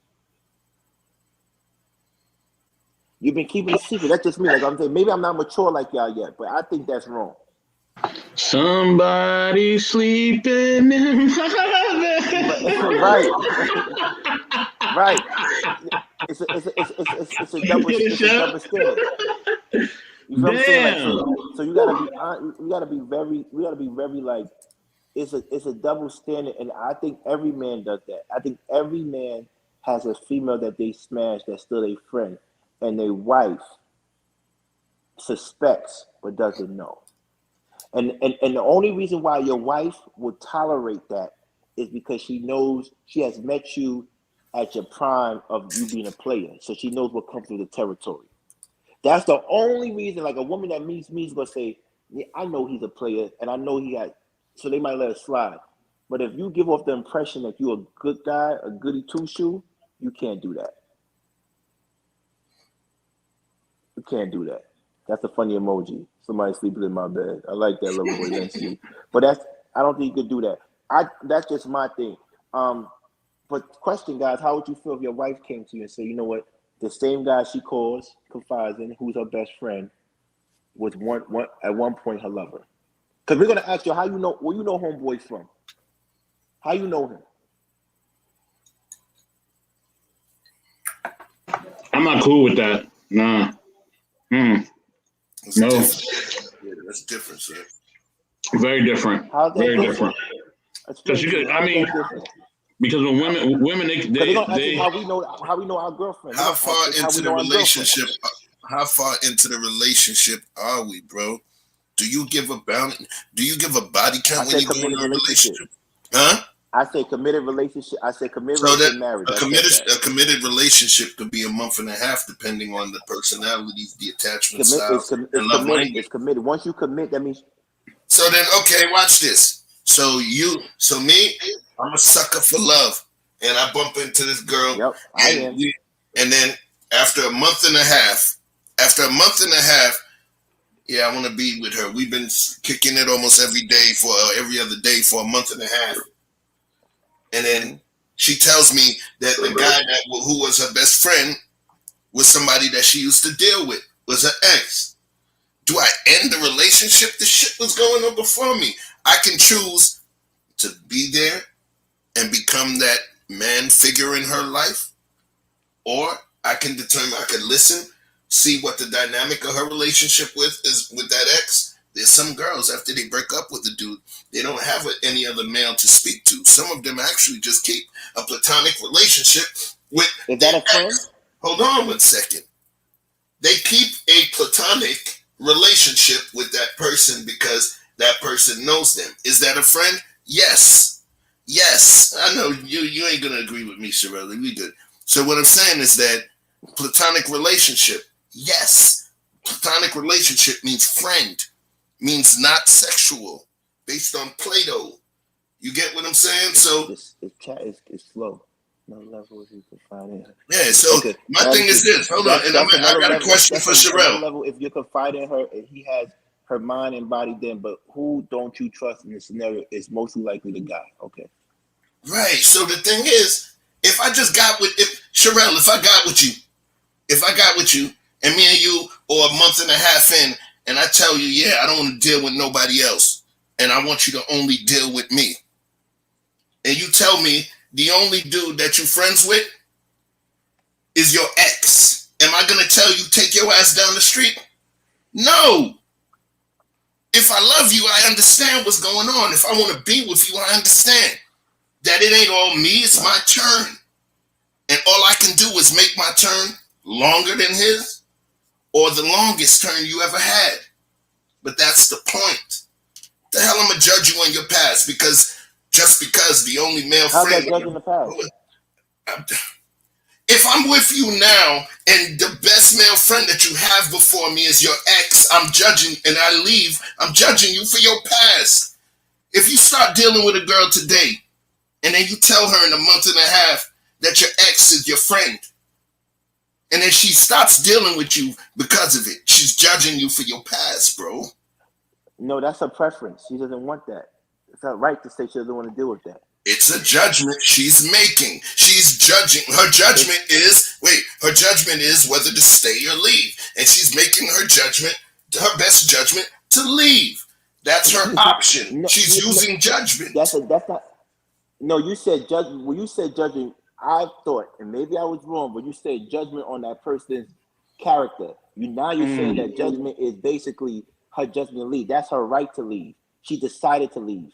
But based on the information. Based on the information you received, just like a jury or a judge. And she has the right to do that. Yes, they have a right to exercise their judgment. Absolutely. But you made it wrong. You said that's not right. You said that. You didn't say that's not right, but you implied. What I did was I gave you the opportunity to answer that question. Would it be right to you if you had a situation? Y'all gotta think. Sometimes when we think about this, a lot of times we sit and we think about this thing here. We talk about it just from ourselves. We all move. We all move. Check it. We all move as we are the suns within our own universe. So when we see it from our perspective. Sometimes we have to look from out of the galaxy and then look, right, we're sun-centric. We have to look from the outside in. Nobody gives a damn about how we feel. The world does not owe us understanding. So at this point, I've met this person on January 1st. And by February 15th, Valentine's Day, I know I want to, 14th Valentine's Day, I know I want to be with her. I decided I want to be with her. Okay? And I know that the person who was her best friend up to this point was somebody that she used to sleep with. Not currently sleeping with. Used to.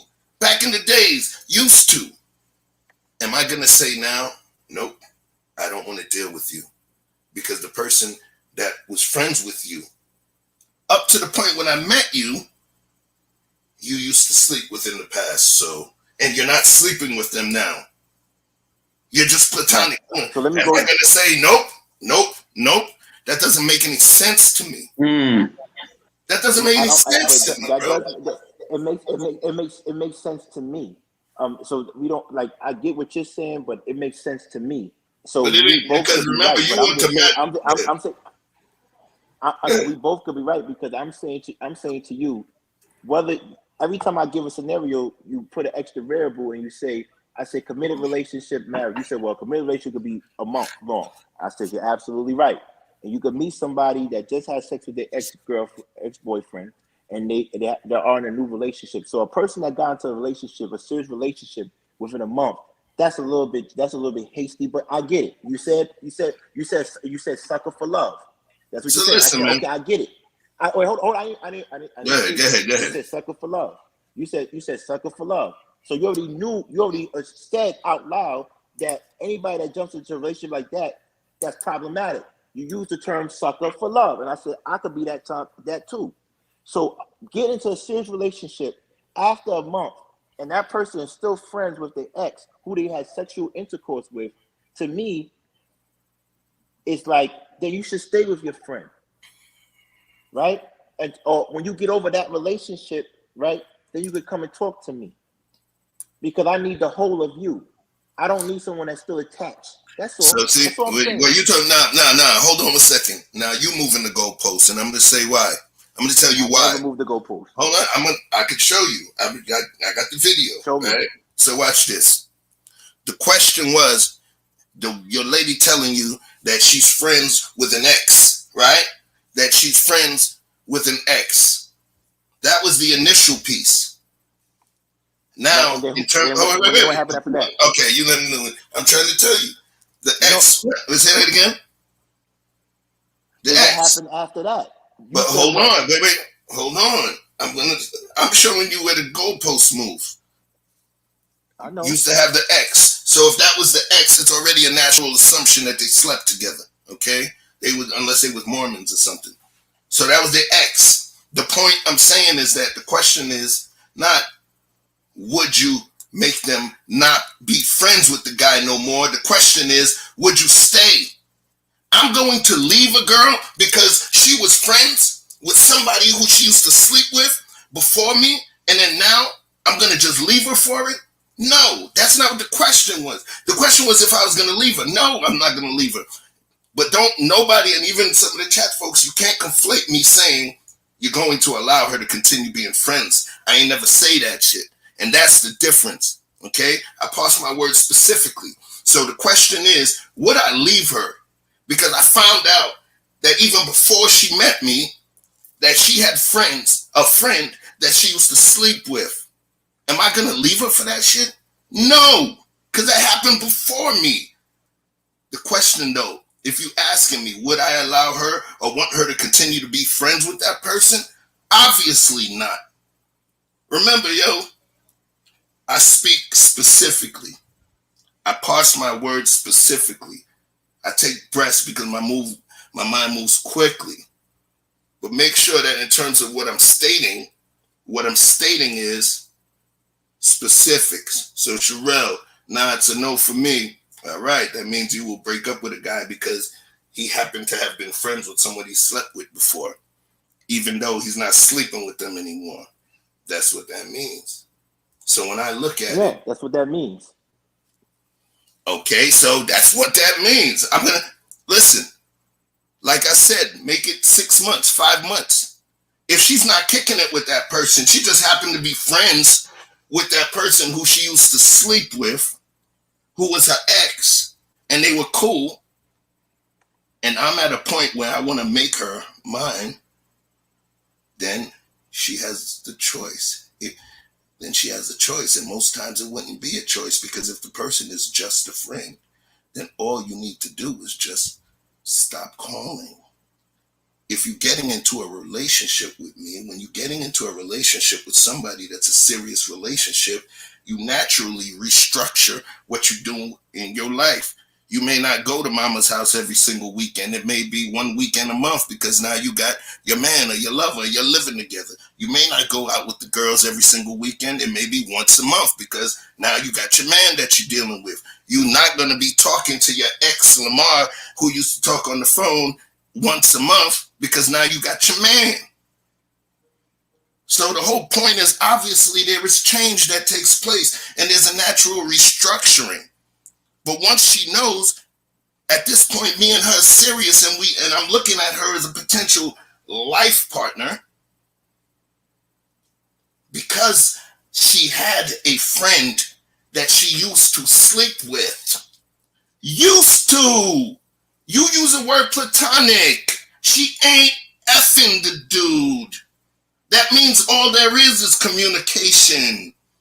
I'm going to cut her off because of that? No. If me and her is serious, guess what?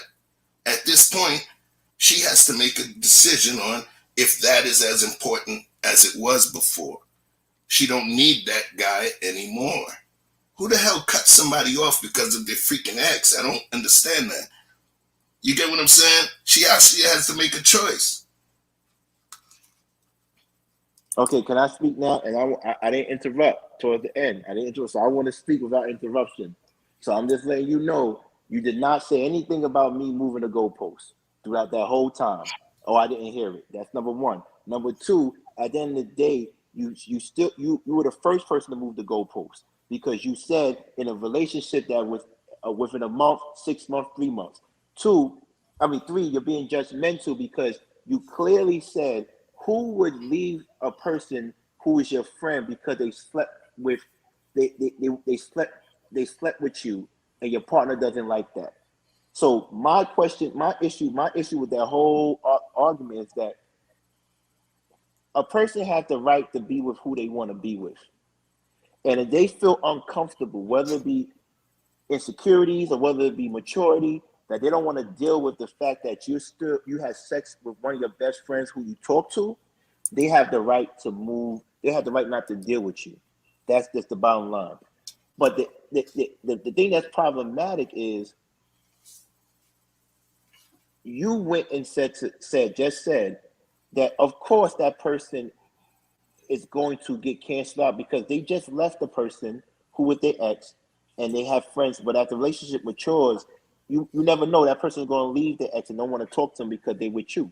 Now, you said leave the this ex. is why I said no, stop. Yeah, because you said as the relationship matures over the months or the years, that person might not be dealing with that person as much as they used to, because they got you now. They growing with you now. So with that being said, this is, you didn't say exactly that, but that's what I inferred. With that being said, I don't think that it's wise for individuals to continue to use their exes as confidants if they're trying to get into a relationship. That's what I'm saying, bro. That's what I said. That's what I'm saying. That's the point that I'm saying. You're saying, all right, Chef, go.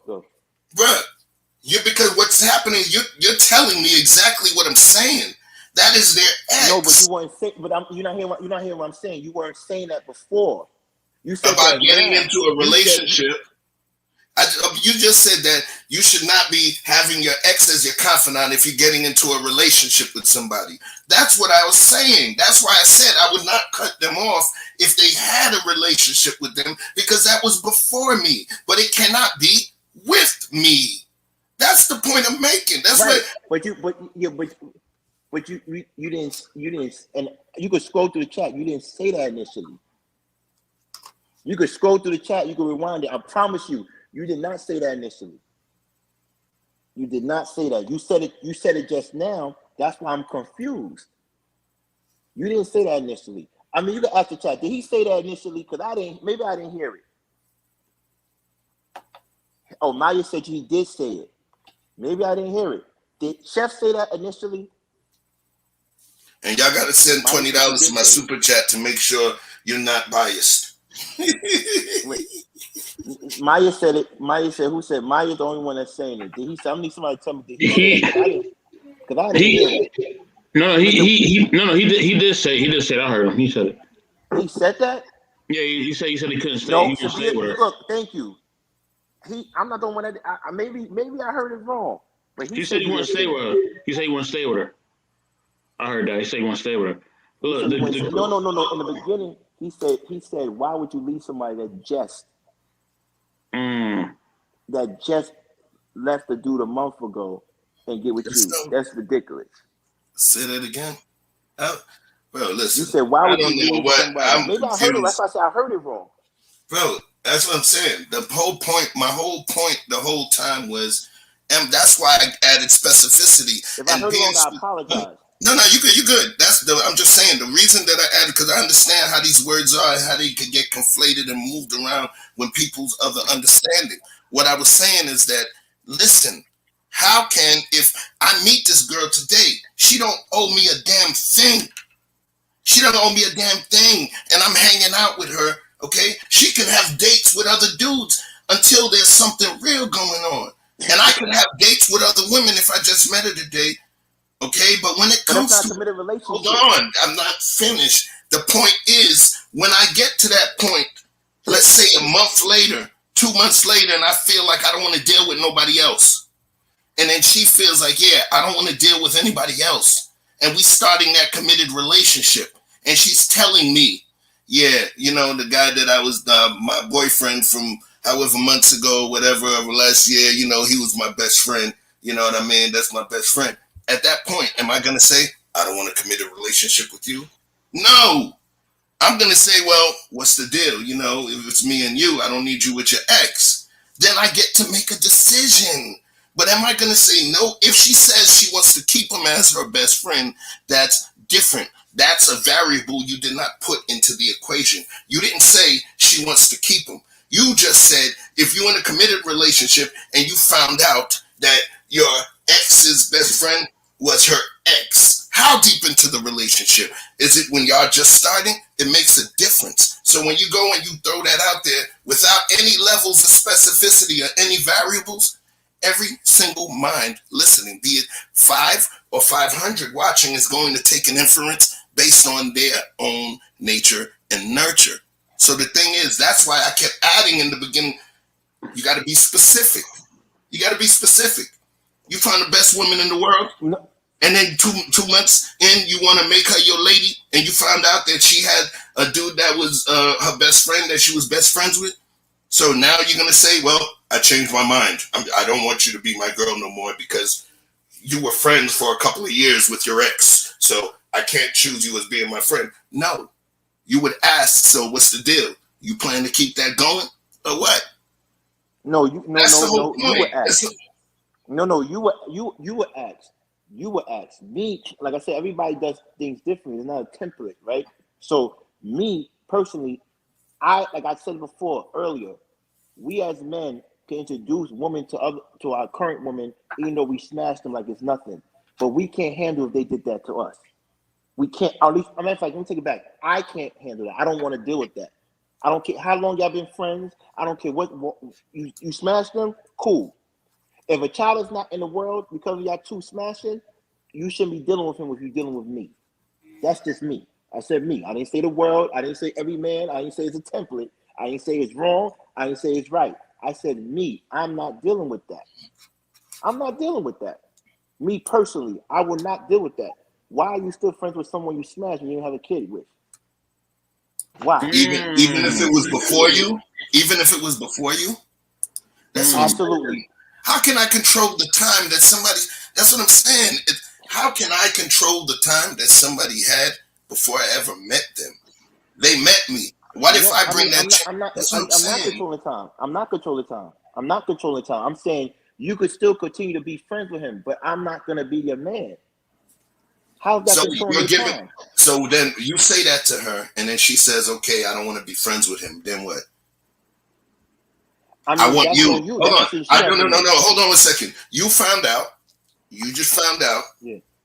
and you said, "Yo, No, okay. you got, Okay, I'm gonna ask you a wait, question. wait, I'm wait, gonna ask you a question. wait, After wait, you say wait. that, I'm gonna ask you a question. You found out that Be specific. you. Be Hold specific. on. I'm telling you, I'm very specific, bro. Too specific. Right. You found out. She told you, not you found out, because remember, she told you that the dude that's she considers her best friend is her ex from a couple of years back. All right, and you just told her that you want to be you and her. And now she tells you that guy that was my friend for the last 2 years, that's my ex. You said that, yo, is you gonna be with me or you gonna keep being friends with him? And then she says to you, I wanna be with you. I don't need to keep him. I wanna be with you.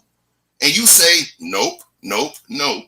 Then what happens is you're choosing not to be with her because she remained friends with her ex for a couple of years after they broke up. But she sees you and she wants to be with you. She wants to be your lady. She's feeling all of that. That's where I'm talking about you judging her from the past that never happened. She ain't had no kids with the dude. Okay. She just kept him as a friend. No. You don't have, No. you have any conversation. Wait. You have any Where's the conversations with question? any Where's the women? question though? Do you have, and Oh, have, no, do but you have, you say you're gonna give me a question. You're not giving me a question. You're doing a runoff. Like, what is the one question? Because I've been writing it you knew what down I was for the asking. rebuttal. I've been writing the rebuttal. So the question is, I want to make sure you said it because I wrote it down because there's a lot of flaws. Tell me the question because you say you're gonna be specific, and I wrote it down. So tell me the question again so I can make sure I answer this question because you keep on adding stuff. So what is the exact question so I can answer it? Okay, so let me rephrase it for you. And I'm in the glad base Natalie said something. Thank you, Natalie. You had. So let's save Chef right now because he's going down. What you know what I'm talking about. You know what I'm talking about, Natalie. Save him because he said months and then he said it was her friend for 2 years. Okay, how long was I dating her, Chef? That's the questions I want to ask you. How long was I dating her? When did I ask her that question? When did she admit that to me? And that's the fact that you left out in terms of the detail. No, this is your question now. This is your question. That is the fact that you left out that detail. You left it out, and that's why I came to you and said, when you decide that you want to be monogamous with her. I gave that specific detail. When you decided that you wanted to be exclusive or monogamous with her, you wanted her to be your lady. You wanted something exclusive. Correct. Right. Correct. Okay. Right. You did say, I remember that. Okay. Right. And so I even gave that during the time it was during the time where you're allowed to date whoever you want. And she was allowed to date whoever she wanted. Okay. But now y'all come to the point where you decide, okay? Y'all come to the point where you now decide, I want to be with her. I want to be with her. And she wants to be with me. And then I find out at that moment, because guess what? If I'm dating, I'm not giving her a list of who I'm seeing outside of her. We dating. What's the question? Dating. The question. What do you mean, what's the question? You said you had a question for me, and then I told you, okay. So here's the question. Okay. So here's the question. Okay. I got it. Here's the question, Do you speak? It's a two-part. Do you speak on the phone or have any communications with any women that you slept with before? Right now, I'm single, yes. Any kind of communication with you're single? Okay, perfect. I'm single, yes. Okay. Now. That's the first question. The second question. All right. Second question. You start dealing with somebody today. And then a month and a half, 2 months later, you decide she's the only one you want to be with. Right? Okay. And then she asks you, she was like, yeah. But are you seeing anybody else now? Because I know we were dating. Are you seeing anybody else now? No. You sleep with anybody else? No. You talking to any other girls? Well, the only person I was talking to is my ex from a couple of years ago, but we're just friends. Then the next conversation would be, how serious is that? Okay, so my question is, if you told her the only person I've been speaking to is my ex from a couple of years back or what have you, should she not give you a relationship? You told her the truth. And that's the thing. I saw what Natalie was saying, but then what Natalie is stating is that it's lying by omission. Lying by omission means that you went through a whole period of time without telling someone the truth. But during the time that I'm talking about, you owed her no truth. You just owed her time. You give me a question. But you never gave me a question to answer. Like you just going. A question is a question. But you understand the point I'm making, though. You understand the point I'm making. I get the point, but you putting landmines. So you get the point, though. After you ask a question. Okay. No, so I don't because go ahead. Because that's not. I was waiting for the second question because you're putting landmines there. So no matter where I answer the question, I can't go nowhere. So when you ask a question, you should just ask the specific question, for me at least, instead of asking the question and then putting landmines there where I can't go. That's not fair. Should a woman that you decide to be serious with choose to not deal with you because you were friends with your ex? That's the question. Yes, that's all right. Yes, and I said that's all right. Yes. And you said so. That's all right. So no. I asked, should she? Not if it's all right or wrong. I asked, should she? No, I can't control what she does. But if I was with a woman and I've been showing her my friends, whether it be 2 months or 2 years, and I didn't tell her who I was messing with until she asked me, that's a mission of the truth. That's a mission of the truth. When you rewind this, this is the first time you added that detail. This is the first time you added that detail. No, it's not. It's basically me telling you at the end of the day, Chef, if a woman asks me something and she's been around my friend who she didn't know I slept with, she better leave me. That's a piece that you I added. didn't tell her that. That's what I'm saying, bro. Listen, man. I get it, man. Listen, I get it, yo. All I'm trying to say to you is this. We giving two different scenarios, man. We're giving two different scenarios. So. I'm giving a scenario is that I'm at the point where I decide, you know what? I think I don't want to deal with other chicks. It just wanted to be me and her. You're given the scenario now with the added detail is that now I'm in the relationship with her 6 months or whatever time. When I'm in the quick dating phase, she's not meeting my friends. When I'm in that quick dating phase, that's not committed. I said dating. You said, again, no, I was never talking about that. I said committed relationship marriage. I never said right. Dating. In order to get from dating to a committed relationship, you have to have that precipice, you know? What's up, textual chatter? What's up, baby? You have to have that precipice. You have to have that fork in the road where it's like, yo, do we keep doing it this way or do I take the fork to make it a relationship? I'm talking about the fork in the road conversation. I'm not talking about the 6 months after I decided to be with you or a year. That's what I'm saying. Going back to the details. You're talking about I've been in a relation with the added detail that came later on in the mix. You're talking about I've been in a relationship, in a committed relationship with her for a certain period of time. I'm talking about at the point where we're going to commit. Of course, if I'm 6 months down the road, a year down the road with this person, and now I'm finding out that this dude is somebody she used to sleep with, that's not the example that was given. The detail in the flesh was given after the fact. Initially, that's why the whole time I've been talking about at the point where I decide I don't want to be with nobody else. I just want to stop dating anybody else and just kick it with her. At that point, if she tells me at that point, it's not lying by omission because she didn't owe me nothing until that point where she made a decision. Is it going to be me and you, or it's going to be us doing whatever we continue to be doing? And that's where we differ at. King, may I say something, please? Yeah, you go ahead, because that's where we differ at. I see what he's saying, but we're saying the same thing. It's just that people are two different kinds in a relationship. I don't have grace.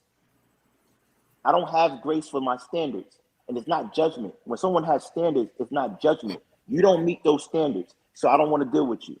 So that's what it is. You have more grace than me. I have standards. So when you have solid standards, you can't exercise grace because that means you're budging. We're talking about two different points in the relationship. Mr. Best in the world. Mr. Best in the world. The great Jay-Z stated 2 lines. He said, "No ex-boyfriends, no ex at all." Right. Nothing. All right, nothing. No communication. You used to smack none. No. Once y'all cross some lines, no more communication with him. Straight up. That's it. It's over. I agree. Let it be. Like you shouldn't. Like especially if you already know that you see me a certain way and I see you a certain way, you should already have a conversation with homeboy and say, "Look, yo, I'm seeing somebody. I know we good friends, but yo, this may conflict. I'm good." You know what I mean? But that's why I asked Chef. I said, "Chef, if you didn't have a child by your best friend, would y'all still be best friends?" Even though you have a woman. I asked him that earlier because he said it. That's the cheat code. The cheat code, you can still be friends with your ex because you have a business or a child together. He didn't say business, but I can understand business. At the end of the day, you can't. If you don't have no attachment, why are you around her? If you're trying to build something with someone else, that's the thing is. And I'm not saying he's wrong. I'm not saying I'm right either. No, King, you absolutely right because the thing is, we all know men are. Nah, but men are wolves. Hold on, let me say this. Men are wolves, yo. Men are wolves. We know that. You know what I mean? When it comes to that thing, we savage. What did Nico say? Nico agrees with Chef. Nico says, you know what I'm saying? It's not going with anybody. It's not going with anybody. Like we savages. You know what I mean? Unfortunately, that's a man's nature. But let me just ask you this, man, because hold on. Let me say. Hold on a second, bro, because there was something that you said.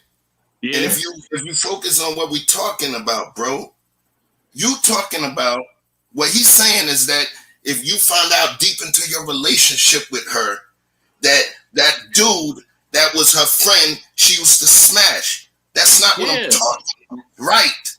I'm not talking about that. So if you're gonna speak to what he said, then you got to be fair and speak to what I said. Because me and him is talking two different things, bro. I'm talking about when you at the point with the lady where y'all just was dating on some play, and now you ready to make her serious, and she lets you know, and you asking if she dealing with anybody, she tell you no. I just had my ex from 2 years ago. He's just my friend. Okay. Are you gonna? That's the point, yo. That's what I think nobody's listening to. I'm not saying everybody thinking I'm answering. Wait. Everybody thinking I'm answering what he's saying. I'm answering something else. Okay. What he's saying. Wait. What he's saying. Hold on a second, Mr. Best. What he's saying. What he is saying makes her a liar. What I'm saying is at the point where she has to actually speak it up. That's the point. She owes nobody no truth until you want to be with her. That's true. That's the point I'm saying. That's true. She don't owe nothing. You don't owe her no list of nothing. That's the point. I'm talking about when it becomes a relationship. You talking about it's already a relationship and then she brings something on you. That's lying. I'm not talking about that. I'm talking about the choice you have in the beginning, bro.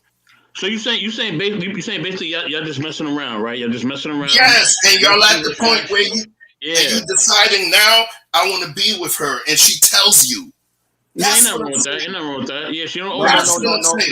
No. That's what I'm saying. I've been saying. Remember, I win in the replay.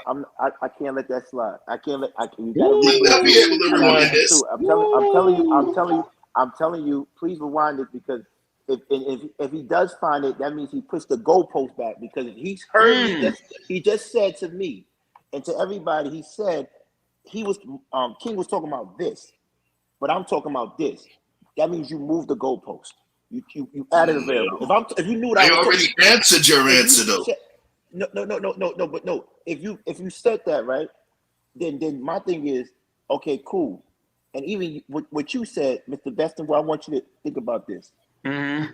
If you're dating a woman and she's dating and you decide, okay, I want to be monogamous with you, and that woman, like he said, she doesn't owe you anything. She doesn't have to tell you anything. So my question to Chef, it was a straight question. I'm not going to put any landmines. Straight question. You can run across the field, straight across the field. As soon as y'all decide to become monogamous, does she have to stop talking to her ex? Yes or no? Yes. Absolutely. Huh? You said yes. I answered that. Cool. That's it. Bro, you know what? Okay, and this is why I say I went in the replay. Every single thing that I said, I'm actually giving you repetition of what I gave previously. I said it a long time ago, bro. I said it a long time ago that the initial question lacked specificity. So that when I said my piece, you disagreed. Even your Jedi another said piece that. added. Your Jedi said that. Your Say it Jedi again? said that. Not me. Your Jedi said it. Listen, man. All I know is this. No, you gotta read it. Say it again? Your Jedi said that. Your Jedi said it. Look, I didn't make that up. He's being Vic is fair. Say it again? Vic wrote that. I said read what Rick wrote because he's fair. He's being fair. He said it too.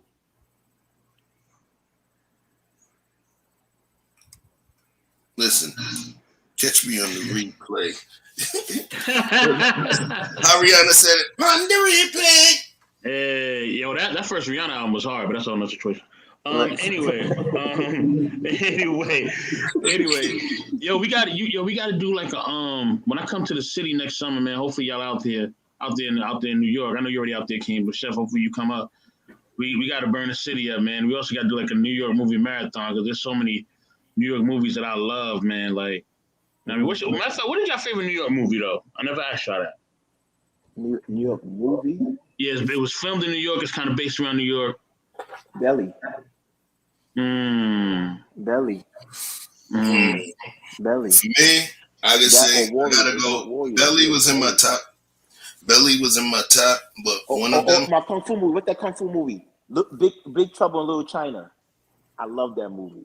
That movie is bomb, yo. Oh my God. That was in LA though. That was filmed in LA. But it's by New York, though, right? Nah, that was LA, Little China. I was in Chinatown. It wasn't? Nope. Yeah, I was in Chinatown. For me, the hottest to me is still, call me old, the Warriors.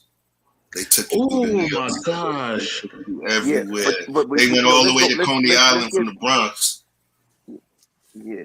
But let's get back to the subject at hand because I don't know. You starting at 10, and a good intermission. I don't know if you starting at 10, but let me know what you want to do because your page is going. I think everybody wants to talk about the movies and what's going on. So are you Now, right starting now, or what are you doing? Nah, we hitting 11. We hitting 11. We're gonna do 11 o'clock. It seems like these folks need to get themselves situated.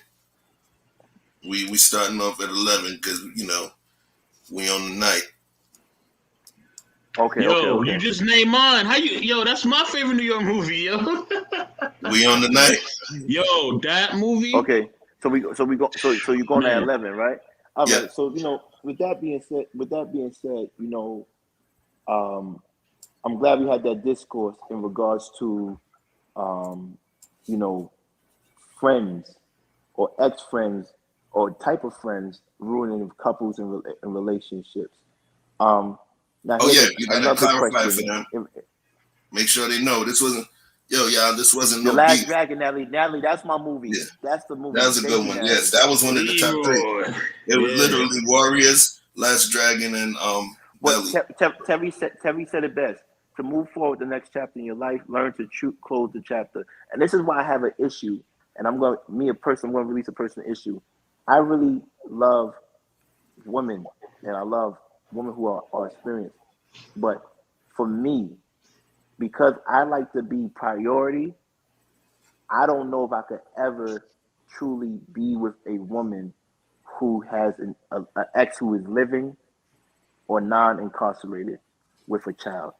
So And every day I try, and every day that I try to fight it because of the fact that I love older women, and most older women I deal with have children. I don't know if I could ever get to that maturity level of being with a woman with kids and an ex-husband, whether he's a good ex-husband or a bad ex-husband or a good baby father or a bad baby father, because. So you want an old virgin? I need spinster. because You want a spinster? I need to because because I don't know. I got a question for you too, King. No, hold on. Let me finish because I try my best to date them, but I'm starting to realize through this conversation right now. This conversation has opened my eyes. It's very hard for me not to be number one priority. And if that priority is not your purpose, then it's a problem for me. And I think Chef said that earlier. He said, well, she's not number one because your purpose is number one. And I said to Chef, and I used the example, because my purpose benefits both of us. You put in your baby father or your ex-husband or even your child above a priority over me, which is not wrong because you're supposed to do it for your child. Does it really benefit me, or it makes you happy enough to be with me? Does it benefit both of us?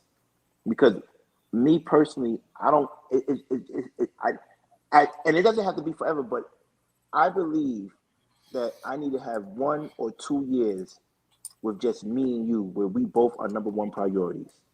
And you can't have that with someone that has a child, or a baby father, or ex-husband, or ex-wife. You really can't have that. I need to be at least give me a year where I can say it was just me and you. If something happened to me, you'll be the first one here. But I'm getting women that I love, who I care about, that if something happened to me and their child comes first, which is good. It's good. It's supposed to come first. But I want to get a year or 2 where I'm number one. And is that wrong?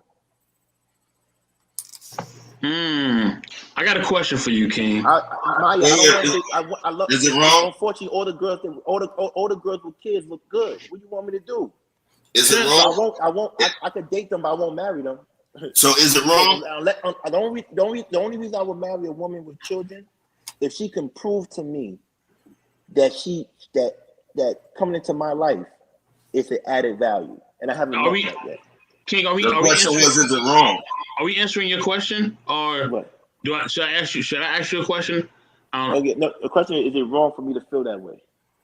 No, I don't think No. it's wrong for you to feel No. that way. But is it productive It's for not you mature. to Is it feel that mature? way? Is it mature? Is it mature? Is it Is it mature? mature, Chef? Is it mature? Yeah. Is it 'Cause I could mature be, for you? you know, I could be immature. It's a mature. It's Nah. wait. That's, It's look. There's certain situations I consider myself immature. Understanding your lack of maturity in a situation shows a level of maturity. Understanding that you ain't super smart shows a level of intelligence. Understanding your psychological strengths and weaknesses, right? So, in terms of him recognizing that lack of maturity, it makes him mature. Now, the question was not that. The question was, is it wrong for him to feel that way?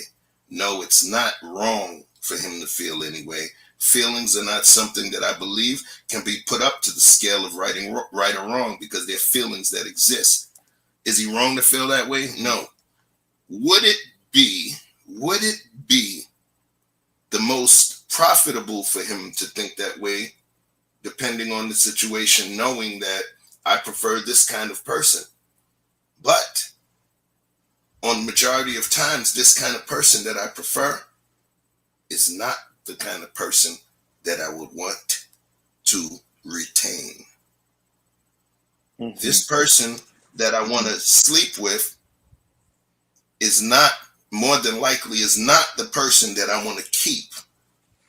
So then we need to keep this person in their proper box, because we understand majority of these people that we want, of this kind of person, that triggers my thing, that make it stand, normally majority of the time comes with this thing that I can't stand for.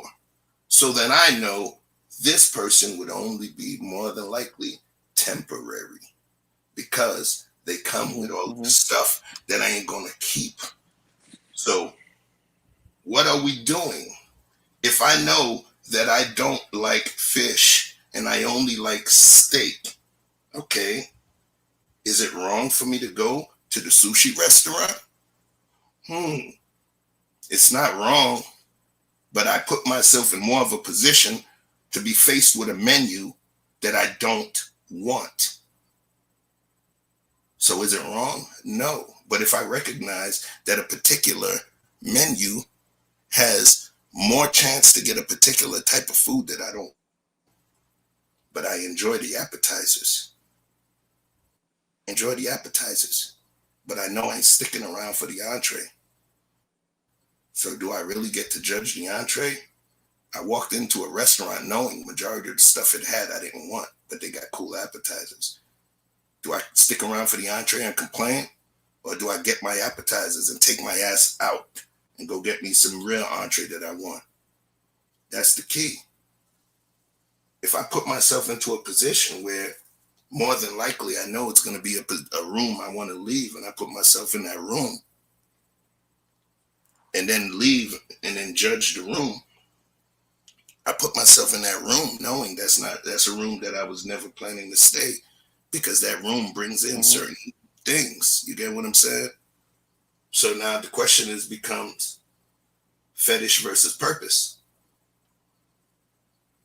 Fetish versus purpose. Or preference. Oh, preference versus preference. But I don't think it's preference, bro. The reason that I call fetish versus perfect, because if it was preference, if that's what you prefer, then you would prefer the thing that comes with it, right?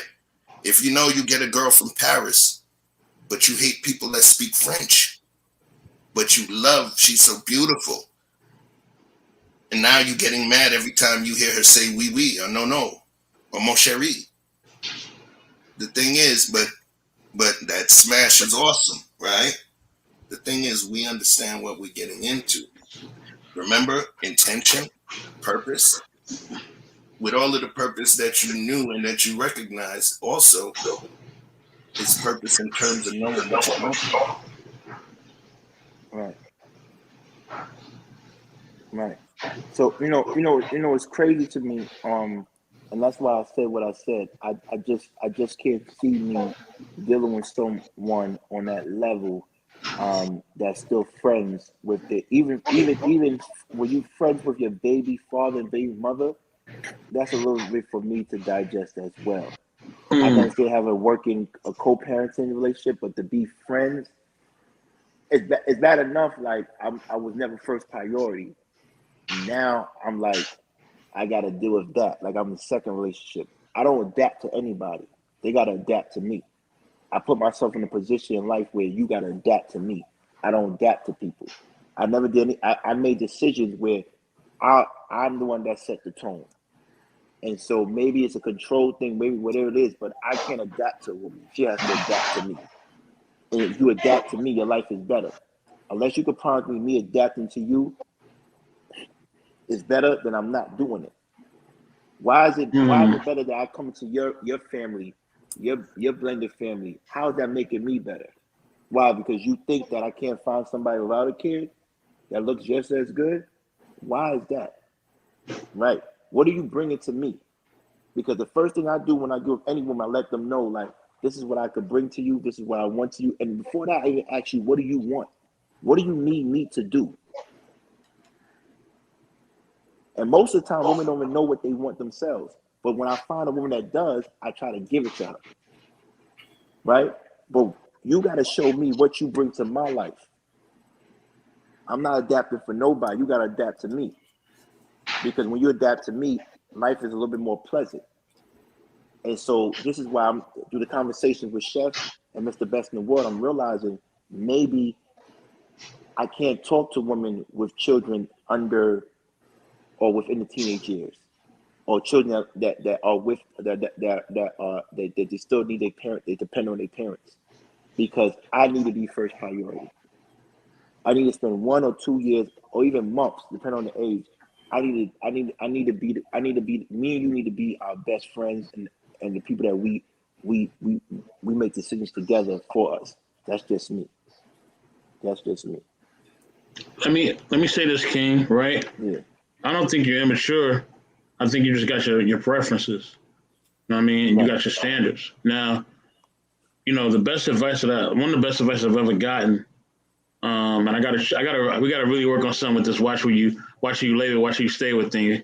We gotta work on that, Chef, and then King. We gotta work on that. Gotta find something to do with that, whether it's a T-shirt or whatever. But no, the best advice they gave me was they told me to say in picking a mate, and this person been married for dang near 2 decades to their mate. They said in picking a mate, they say you have to be your most selfish in picking a mate because you're making a life-altering, life-changing decision. So you better stick with your standards, and you better stick with your boundaries, and you better pick somebody that's going to fit your lifestyle. You know what I mean? Because if you don't, then you will regret it. You know? Right. And that's the problem. You know what's crazy, Mr. Best in the World? Yes. I've been getting into messed up relationships because the women that have kids, they do right by me, but I go to the woman that has more time for me, that puts me as priority. But then that could be a trick too. They put me as priority because they don't have nothing going on for themselves but me. Mm, You dig what I'm saying? mm, And that's mm, the thing. That's the thing. I would not trust a woman I would not trust a woman that would immediately put me some new dude ahead of their kids. I could never. mm. I could never. Well, You Terry know, has a good point. because What's up, Mr. O? Terry has a good. good point. Let's go. What's good? Terry has a good point. Top She of it goes, was happening. what's up, homie? He goes, if anyone doesn't know what they bring to the table, they don't know what they want. So I don't want to change the conversation, but I want to just talk about this because I know you're going to do your show soon. Every time someone says, you got to bring what I bring to the table, and then you ask them what they bring to the table, they give you some generic answer. I want to ask your fellas on the tape on the panel, what do you bring to the table in a relationship? Honestly. Can I? I wanted to ask. I've been wanting to ask you a question for a minute. Okay, Can I go ask you ahead, something, and then we please? go to that because nobody can tell me what they bring to the table. Like the flowers in the garden. Can you tell me? Give me 3 things you bring to the table, and don't give me no generic thing love, I am the table. respect. Oh man, I heard that I am before. the She table. What wasn't. do you bring to? Because no one could tell me what woman could tell me what they bring to the table. They don't know. All right, go ahead, Mr. Bestman. Right. Okay, so my question was based on your standards and everything, right? In the next 5 years, they'll probably pass a law to basically have more than one spouse, right? So when they pass that law, right, within the next, I'll say 3 to 5 years, will you take advantage of that? I mean, it depends. If the first lady wants to take advantage with me, and if I make enough. If I make enough, I got enough. I got enough to probably take care of 2 women, but they ain't gonna have the super life, or 3 women. But if I want my wife to be pampered like the way I like to be pampered, I probably have 1 wife. So I need to get my bread up, so I could pamper her the same way I'm pampering my first wife. So if I have the money, I probably entertain the idea, and probably get what I want: a young woman that can have healthy children, and an older woman that I can experience life with. So Wow. yeah. To answer your question, what Okay, do I bring your to the question, table? Gina said, I bring money, stability, education, good sex, and peace. Gina, you're an amazing person. Frida, honesty. See, hold on. Let's go back to Frida. Farida. I never had a woman say that to me. She brings honesty. And if she did, I'm going to hold her to that. So she can't ever lie to me now one day in her life, because she does, it's over. Whatever you say you bring to the table, the man's going to hold you to, like you might hold us to. Gina says, I bring money, stability, education, good sex, and peace. Money? How much money? What are you doing? Life-changing money, or just you bring your own money? Because everybody got a job. If a stability, the man you're dealing with, Gina, is going to be stable. You won't deal with him. Education. Okay, does your education is it going to help my child get into Harvard? Good sex. No one's going to say their sex is bad. And peace. If he doesn't have peace, he can't get it from you, no matter how much peace you have, right? Okay. Who else? Who else got something? Nicole says loyalty, stability, and moodiness. Mm-hmm. You feel me? Natalie says critical thinking, business strategy, financial planning, and love, all that comes with it. Natalie, that's a good answer. Critical thinking. That's probably one of the best answers after honesty. Um, who else?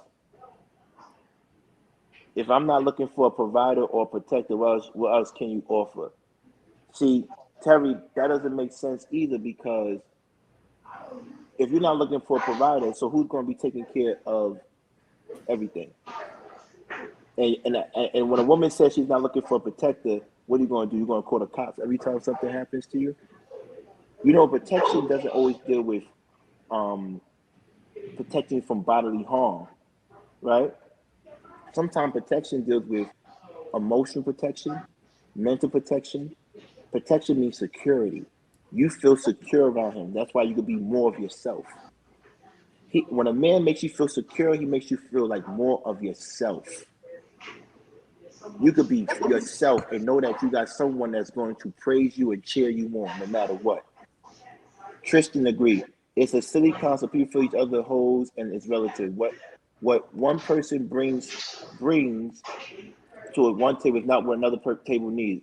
I've been with men who needed different things. Exactly. But on the block with Jen, what do you bring that's an added value? That one thing you bring. Mr. O, what do you bring to the table? Oh, go ahead, Mr. O. I think it's certain things generally that men want and women want. And this is why I speak about this deal when I was talking about the other day.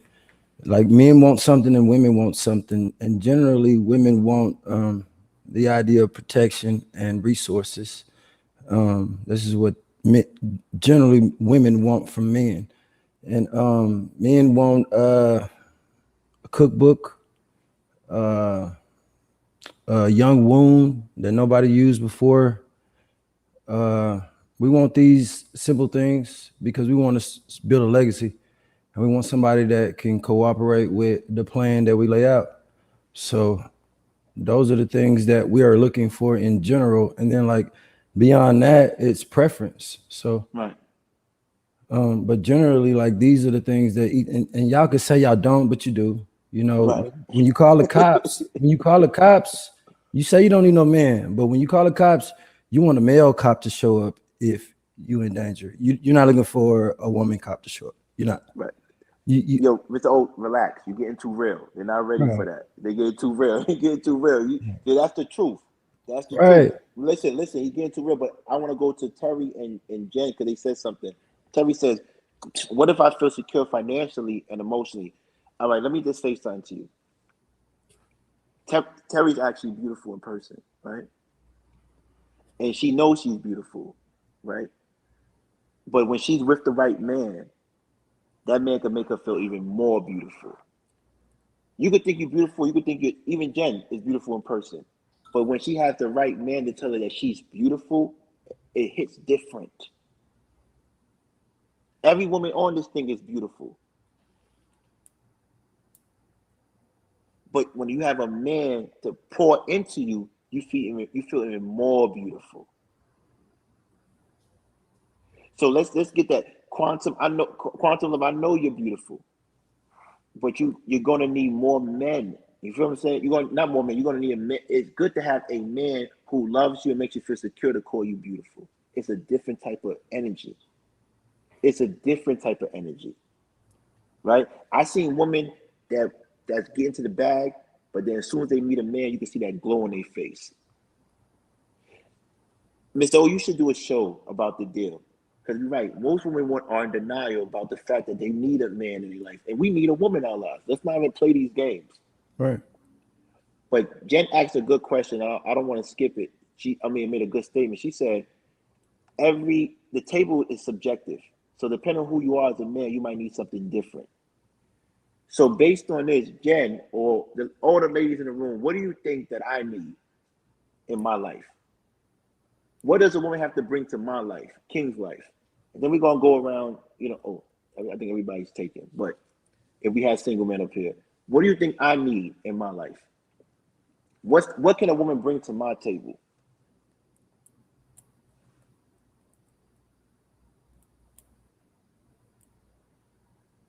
Oh shoot. See, Natalie says you love to hear a man compliment. You don't want to hear that from your friends, right, Mr. O? What? Compliments. You don't want to hear that. You want to hear that from a man. Yeah, I mean that doesn't do anything for me. Farida says I need passion. Terry says a woman has to bring many wives.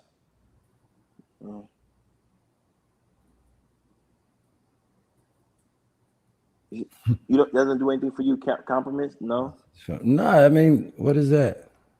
Those are just words. It ain't about that. Men are we're action based by nature anyway. I think it's more about what we do and what they appreciate out of us, and we feel life different.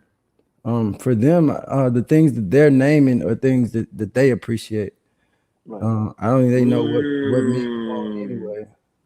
Like I tell women all the time, I say, go to your mother and father and ask the same question. Ask them like, what was your purpose in life? Somebody said And good king of baby. 9 times out of 10, if you ask a woman, if the child asks the mother, the mother's gonna say, you were my purpose. But the dad's gonna always respond with, look around, like all of this that he provided was my purpose. And that's not to say that he don't care about the child the same that the mother do, but he know if he wouldn't his best self to provide all of those things by his actions, it wouldn't be possible for her to live the life that she had. Right. And so that emotion base, which is these passions and feelings and compliments that they talking about, that's how women see, life. But we don't. It's more tangible for us. I don't know, like time is something we trying to save on, and we trying to be our best selves. So we need things that complement that more than anything, and it ain't no compliments. Right. Yeah. It's kind of it's crazy, Mr. O, how the conversation went from how friends and families can make or break a relationship, and we discussed it, and we ended up how, at the end of the day, um, the importance of having the right partner, right? Um, and I see how Farida says it. The right person, you need someone similar to yourself, right? Do you believe that couples have to have the same values, or it won't work? Love is not enough. You need the same value system. Like, I don't want to say this the wrong way, but like You gotta I say it. That's I like, personally like I believe it like this in all due respect. Like, and I'ma listen every time a woman tell me what she want, but I really think women don't know what they want. I And just said that. I really think y'all don't know how to pick a man, and you don't really know what you want in a man. But you're survivors. You gotta like make a list. You gotta come up with something. But I don't think you really know what you want. And I think nobody really understands what they want in anything until they have like explored our options. Like I wasn't as well-rounded as I am until I saw the rest of the world. So like you don't really have a lot to compare to. You're just trying to make this list, and it's like a fairy tale thing, and it changes throughout your life. But when you see something that you know that you can't pull away from, I mean, I think there are so many other factors where you can identify what's for you other than this list. Because quite frankly, I think a lot of women pass on the blessing that they have in their life because they're looking for things that they think they want, and they don't give what opportunities in front of them that they have a chance. And that's a good point. A lot of women don't know it. It's three stages. You have women that don't know what they want. You got women that don't know what they want, and they have what they need right in front of them, and they lose it. Don't even know it's there. They They can't know see it, it. and they lose it. And They can't see it. by the time they realize it, it's too late, Right. right? Right. You have women that lose out on, and I lost a good woman recently, um, because she was healing. She's still healing. Still healing. You know what I'm saying? Right. Still healing. Like so, and to me, I respect that, but as a businessman, I don't. For example, if someone came to me right now for $1 million contract, a 2 year $1 million contract, and I just came from a bad business deal a few months before. I'm not gonna say I don't want it. I'm gonna say, give me that. I'll Right. figure it out. Right. But what women do is like, and I get it, it's a healing process. But you could lose out on someone because you're still healing from what someone did to you. And I respect it, but I'm not gonna wait. No woman's gonna keep me in their back pocket until they get right. No woman's gonna do that to me. That means you don't respect my handle. You're not respecting my handle. You think I'm just gonna wait around for you. You're bugging. Oh yeah, Oxtail. You're bugging. Mm. Yeah, we can't hear you. But you're bugging. If you think you're just gonna have me wait around. Question: do you think Here we men should go. wait around for a woman? Corey, go. No, like time is your most precious asset on both ends, man. Like Thank you, Farida. for them, they don't have time to be mourning things that are not even important, man. Like Right. to be honest, like a lot of women give 10 years to a guy that wasn't even worthy of their hello because they're looking for the wrong things. And it's crazy. Mm, And you over here mourning about something that you can't control. We can't control other people. And if you're looking for the wrong things and you're more invested in the time and the embarrassment than you are what the real worth or value in that person, man. And for us, man, like to wait around for a woman, like if you look at the woman in our you hit lives, it. No, they are like positions that need to be filled. Like it's a job that need to be done. It's a duty. It's an obligation. And we don't have time because we trying to operate at our best selves, and we need things in a woman, and we have no problem admitting that help us be our best selves. right. So we don't have time to invest in waiting. Nothing is promised. The now is the only thing that's real. And that's the problem. And I think most women will be in a better space if three things: they took care of themselves better physically, if they learn how to identify a good person to build with without playing this emotional games with themselves, and the third most important thing is being able to have standards and not expectations. Expectations and standards are two different things. Marry the doctor. Don't marry the guy that's talking about I'm going to medical school. Marry the person that does what he says currently, not the person that says I'm going to do it. Because if you do expectations, you're gambling. You are gambling. And that's a waste of time. Yeah, standards and I encourage expectations. every woman to stop gambling. Huh? Yo, is my mic breaking up right now? You can hear me clearly? Yeah, I can hear you. Yeah, the standards versus expectations. The standards are where he has to be, and the expectations are what he needs to do. And they're two different things. One of them is a criteria.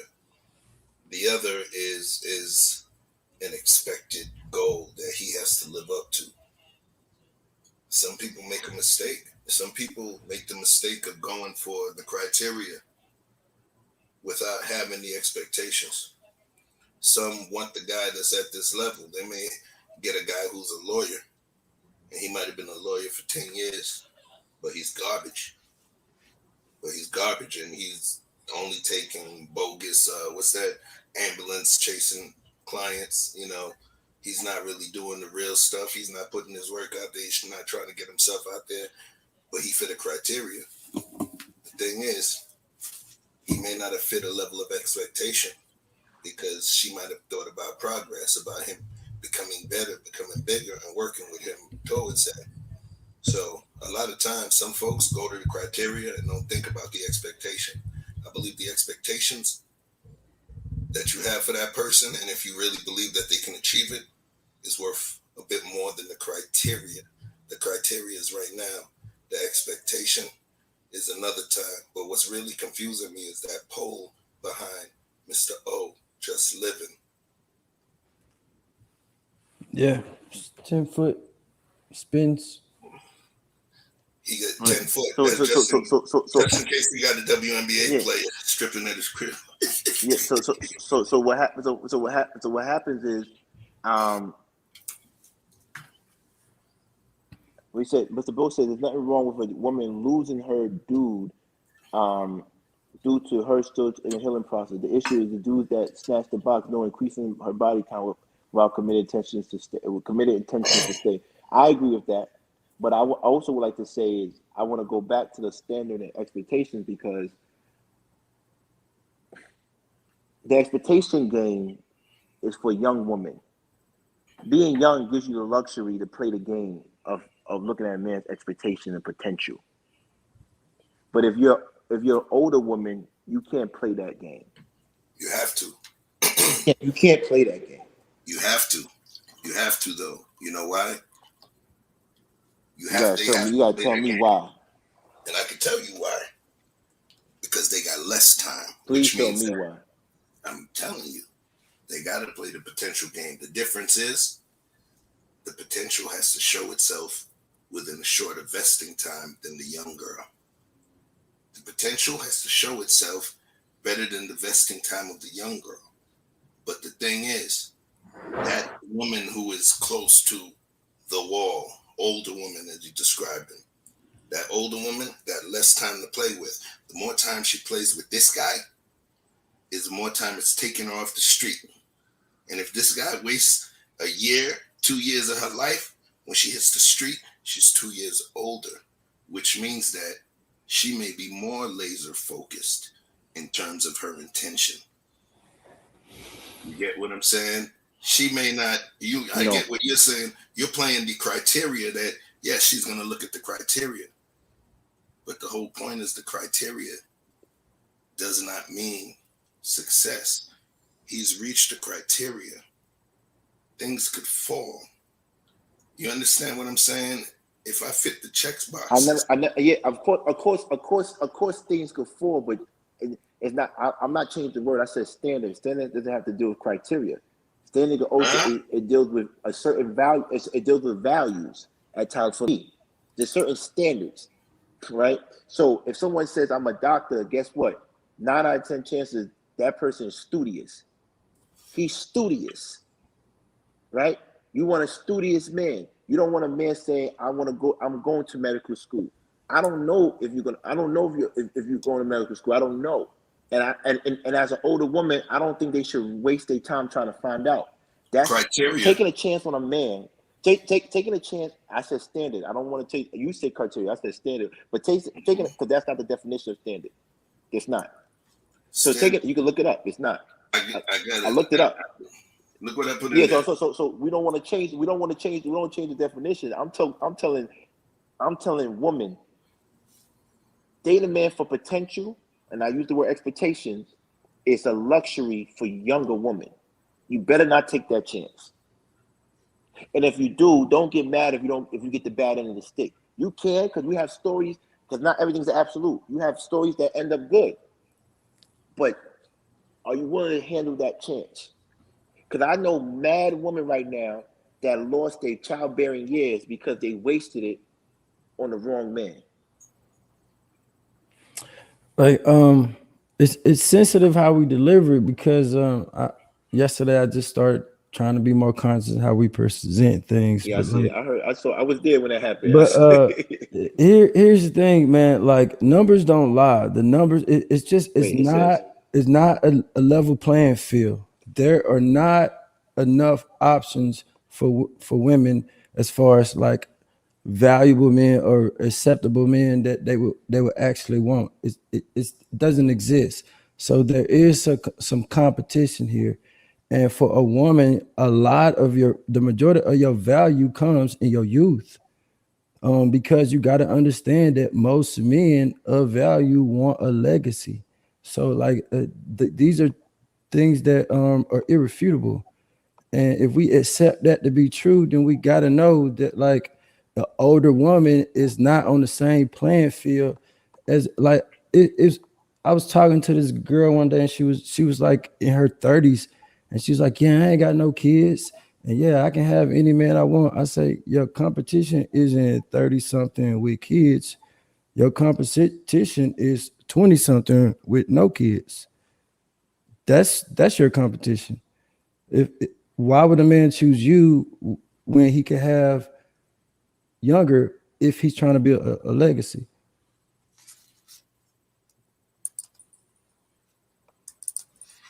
And you're right. Criteria does mean a principle or standard by which something may be judged. The wall is a myth. Or decided. That's what criteria means. On the block says the war is a myth. Your dating and pool changes, but never ceases. Biologically, yes, penises may stop working and wombs may stop bearing children, but everyone is dateable and marriable at all ages. But I think you're saying, but they're not getting the best options. That's what you're saying.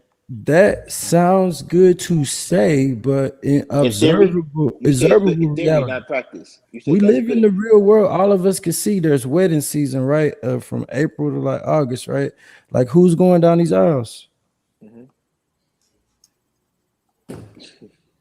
That we can see. So you could say that, but it's not happening. You could come up, Jen. It's not happening.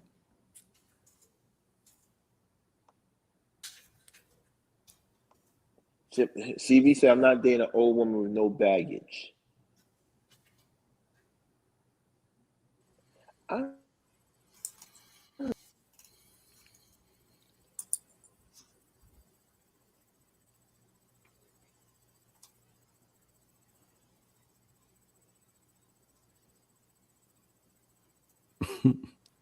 It's like you all can have a man. Everybody can have a man.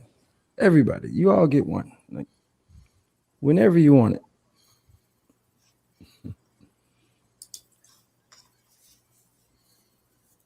I don't know.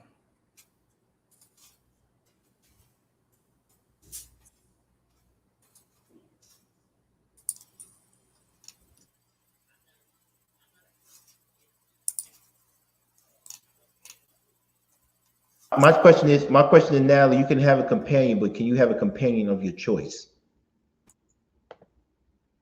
You feel me? That's one thing. Yes, you can have somebody, but can you have the person of your choice? Or are you just selling it for that person?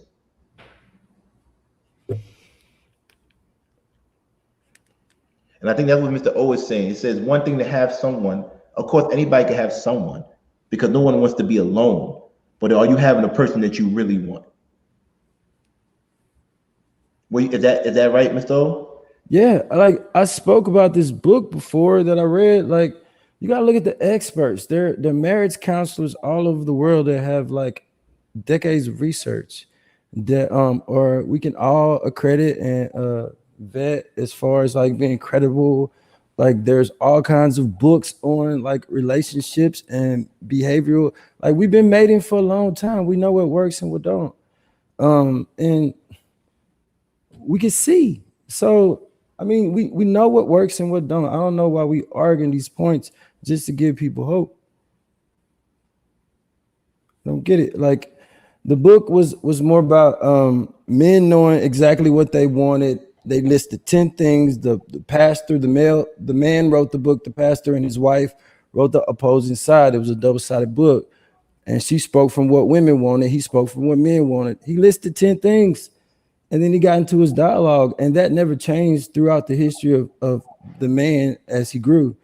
But for the women, it adjusted the older they got. That's what they wanted in a man and what they would settle for. And it seemed that the older they got, they were just like settling for anything that would accept them. Oh, here comes the new fourth horseman. Get ready. Get ready. What's up? The fourth horseman. What's up? Tuck your chain, son. Tuck your chain. Okay. Yeah, I ain't gonna say, Mr. O, the show that you had on Jen's show, you just changed your whole, like the energy has changed, bro. Like before you used to be like, I'm saying it, but now you're like, and I wonder, I'm trying to figure out why, because I was in the conversation and you didn't say nothing bad. I feel like they're not hearing us when we deliver it like that.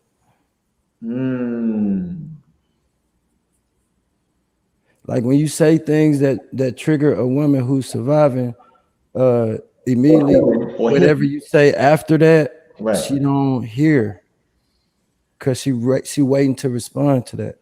She don't hear nothing you saying. Right.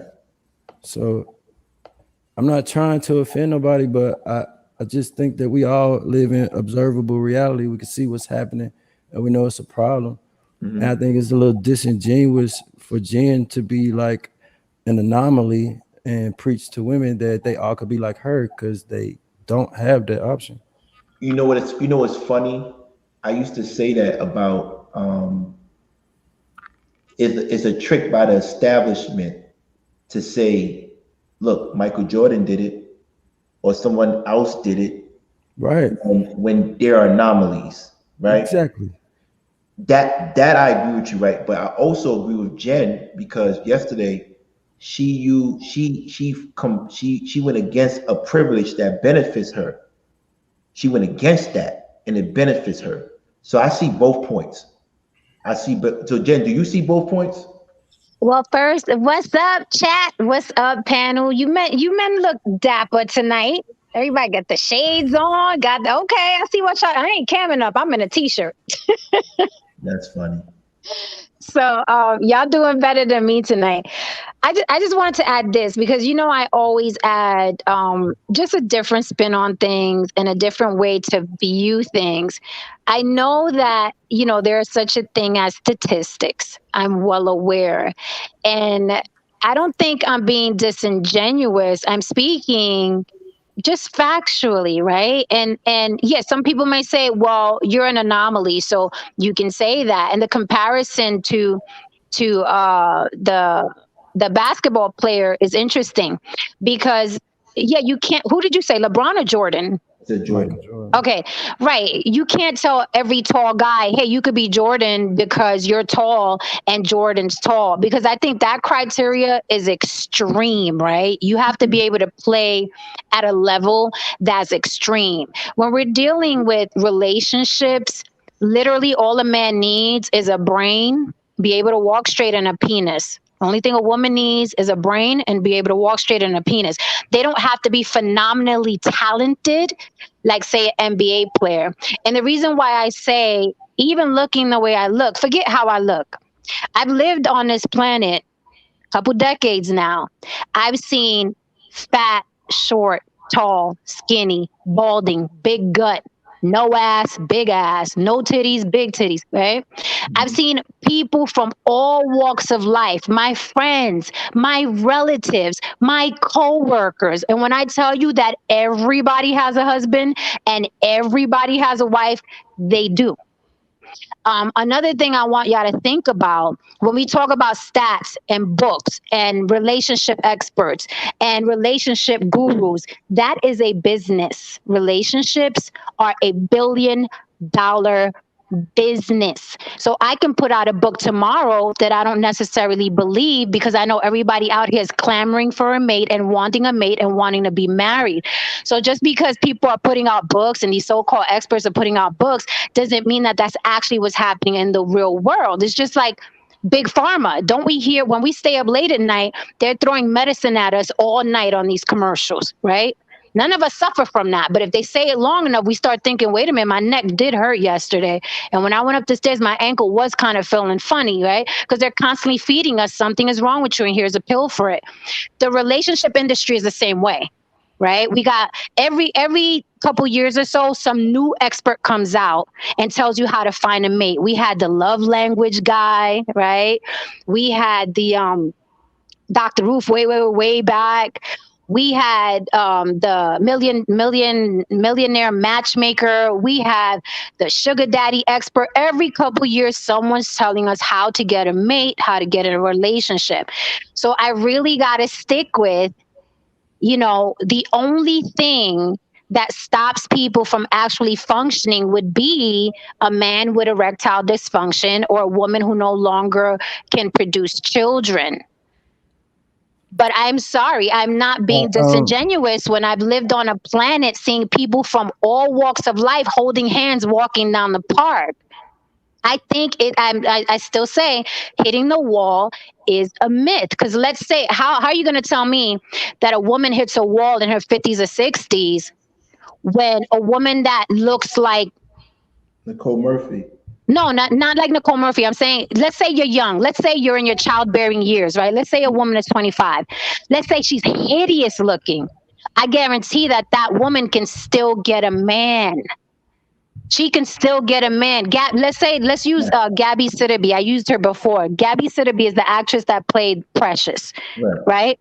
Now, the average man is gonna be like, damn, yo, she's getting married now. She's engaged, right? But an expert will come on and say, well, you have to be 125 pounds. You have to have a nice round ass because that's what men are looking for, and that's what men like, sis. So you better go lose that weight, honey. And she's getting engaged. Where somebody like Nicole Murphy is single and still messing around with married men. But you see what I'm saying? I don't. But this is why I said too. There's a theory that I've introduced that actually got me monetized, which was the paradigm of choices. Right? When you have so many choices, you can't make a choice. And if those people like Nicole, the paradoxical paradigm of choices. So those people like Nicole Murphy, or even myself, we have so many choices that it's hard to make a choice.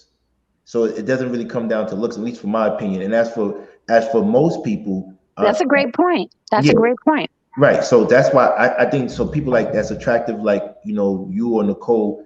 It's really hard to make a choice because you have, unless you have to say, you know what, I'm just going to deal with this. But I think what Mr. O is saying, and correct me if I'm wrong, Mr. O, anybody can have a car, but what type of car? Anybody can have a shirt, but what type of shirt? Are you getting a shirt that you really want, or are you getting a shirt that's available to you? And here's why I think we just a victim of this first world ideology, because there was a time when like a lot of the things that Chef was saying were like logical things. And in the moment when a woman meets a man, she's not in a logical mindset to even make these logical decisions. And that is why during the vetting process, there was a man involved, father, pastor, somebody that was able to look at that man logically and know what he would be able to do for that woman while she was caught up in the butterflies. Women with the most choices in this country right now, which doesn't exist in the Eastern world, we have women with the most options, the most freedom to make choices, and at the end of it all, we all are coming from these same households where there wasn't a lot of male representations and examples of what men should be. And if they just out here able to choose what they want, they have been, time has shown us that they've been choosing the wrong thing. And if we can't admit that, then we can't correct the problem.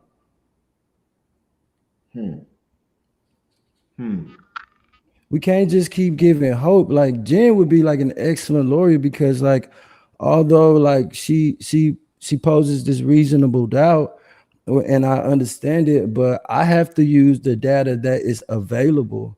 And I'm using the data that's available. Yeah, you can say that they're not credible or whatever, but if a couple has been doing marriage counseling for 20 years plus, then I have to take that data over just like unicorns and butterflies.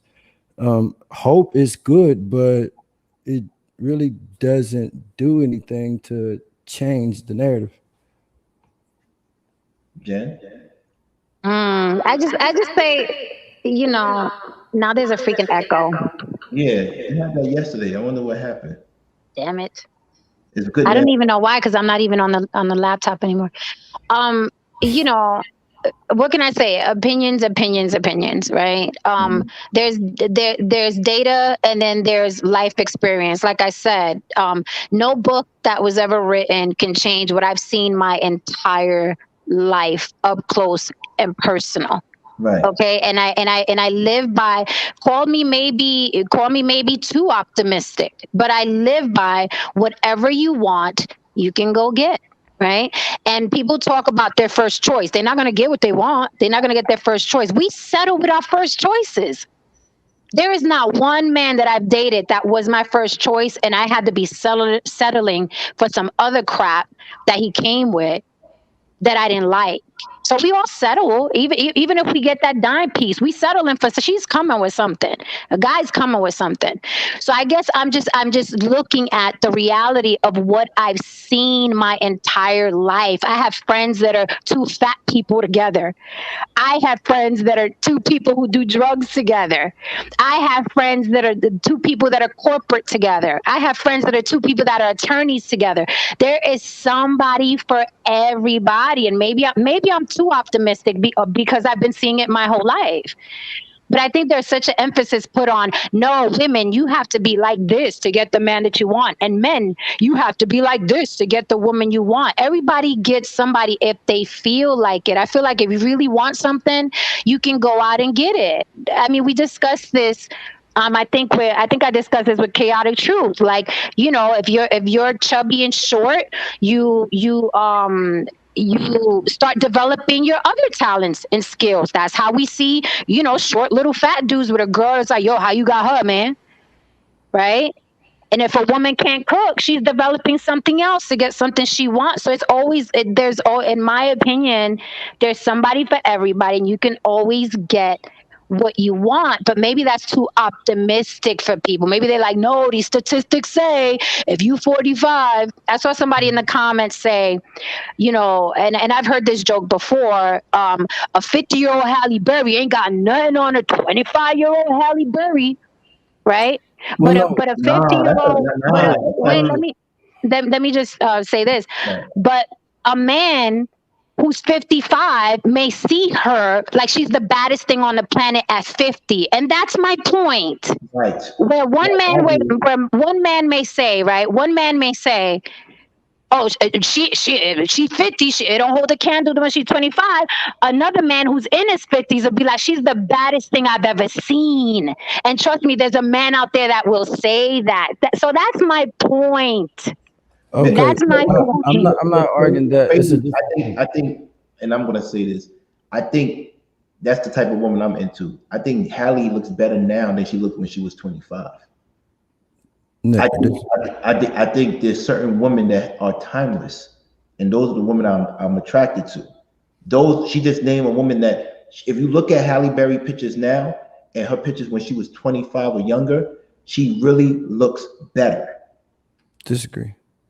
That's just me. Because how many women do you know that looks like that at 50? No, like we had a show full of them yesterday. Jen threw out like up a whole gang of No, them. you talk about that was icons. I watched the show. But like those are the type that live. But Jen was saying like what I wasn't saying. I definitely like women have more value in their youth, but numbers alone support the fact that every woman is not gonna get a man. Like that's not enough.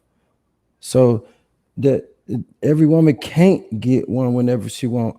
My thing was women have an option early on in life and are passing on a viable option because most people are average. We don't have to have everything on our list. Most people do settle for the basic things on a list. But a lot of people, a lot of women want so much, they passing on the opportunity and it turn out they have nothing in the end. I just think, how can I say this?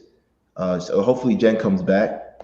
I just think at the end of the day, Jen, I hope she can come back and correct this. You saying that women can't get men because not enough men out there, qualified men out there. And I agree. No, right? numbers wise on the I agree with that, right? But I'm also maybe Jen is saying we probably can't have this men at all at the same time, but at some point we can meet someone. It's possible. Everything's possible. Yeah, but Everything's possible. you can't tell anybody not to believe in what they feel like their ability is. Right. But there are some tangible things that are irrefutable. You have a better chance in your youth to get in what you want than when you get older. Right. A woman at 50 is not competing at the same level of options as a woman at 25. No. How can you say that she could? Like, it's just. No, you're right. I don't understand. There's no, and I don't want to be mean by saying that, but like it just, and then the numbers wise, there's not enough men on the planet for every woman. Funky, Mr. O. Most men I know who have money and they wish their woman who's older is because him and that woman have history. Because what? Because him and that woman have history together. Right. Like when women say like there's a woman that isn't like a dime and she's with this guy who's ultra successful, they probably met in college. You know, 9 times out of 10, you see that happening more than anything. But for a man that knows his value to his community and his network, he has options. He has options to choose what he wants. Like they wouldn't believe it if you told them that certain men who have options, when women come to them just to have a baby and say you don't have to even be involved. I just want to have a baby with a man of your value. Right. Like there's so many options to men who add value to their network. And so if he has the option and he wants a legacy, the youth is more valuable. Right. Well, with that being said, it's 4 minutes till we start. We go to Chef page. And Farida agrees with you. You're not mean. You're realistic, Mr. O. Realistic. So it's not about being mean, but you just don't want to hit no triggers. Hopefully you get over that because you're going to be here. If you're going to be here in this game, YouTube game, you're going to hit something. You're going to hit something, but if your truth is the truth, they're going to come back and replay and be like, you know what? I was in my feelings. Now, I get what you say. You're trying to find a way to tell the truth without being hurtful. Yeah, and I don't just kick the door in, man. Yeah, I got to charm everybody if I want them to hear what I got to say. So absolutely, you figure out your way. I respect it. So with that being said, let's go to Chef page. We're gonna close this up. I appreciate everybody coming out tonight. Quiet Friday. I appreciate it though. because I got to chill with my family, my garden, and I'm grateful. And today I realized my worth today. I appreciate you. I realize my worth today. So I am not dealing with nobody if they're not moving at my speed. They bugging. If they could do better, then go and do better. Go and do better. And that's it. I'm good. I'm good where I'm at. Trust me. Trust me. Whatever your reality, Jen says, whatever your reality is, will be what you practice. He's realistic for people who believe what he's saying. Okay.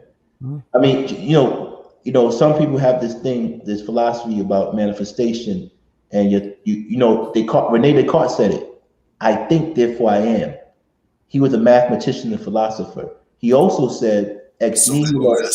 Also, he said ex nihilo nihil fit, which is Latin for nothing comes from nothing. And that was his way of proving that there was a God. Right? Nothing comes from nothing. So I get what she's saying. You think, therefore you are, and whoever subscribes to that thinks just like you. So I get what she's saying. With that being said, I gotta go. I'm gonna spend the night at my crib, watch Netflix for the first Friday night I ever did because everybody canceled on me. All my girls canceled me because they're not feeling what I'm saying anymore. And that's it. Come to Houston. That's why I said if I listen. I'm having fun in New York, but if I go to other cities, it's gonna be a problem. I gotta be easy because at the end of the day, I don't know if I can handle a Southern woman. Have you tried? Yeah, I don't know if I can handle a Southern woman. I mean, they have that nurturing, catering nature, and they know how to cook. So. Yeah, they have that, but I don't. It's one thing I don't know if I can handle with them, and I just every Southern woman I talk to, they got an affinity for guns. And I'm not really on that. Yeah. I don't do that. Everybody got them on them out here. Yeah, I don't have an affinity for guns. I'm on probation, so I don't even want to deal with it. I don't want to be around it. It's legal though out here, man. It's open carry. Yeah, it's legal, but if you have probation, you can't be around. Yeah, so I'm cool. I got you. Anyway, man, love is love. Let's jump to the chef page. For sure.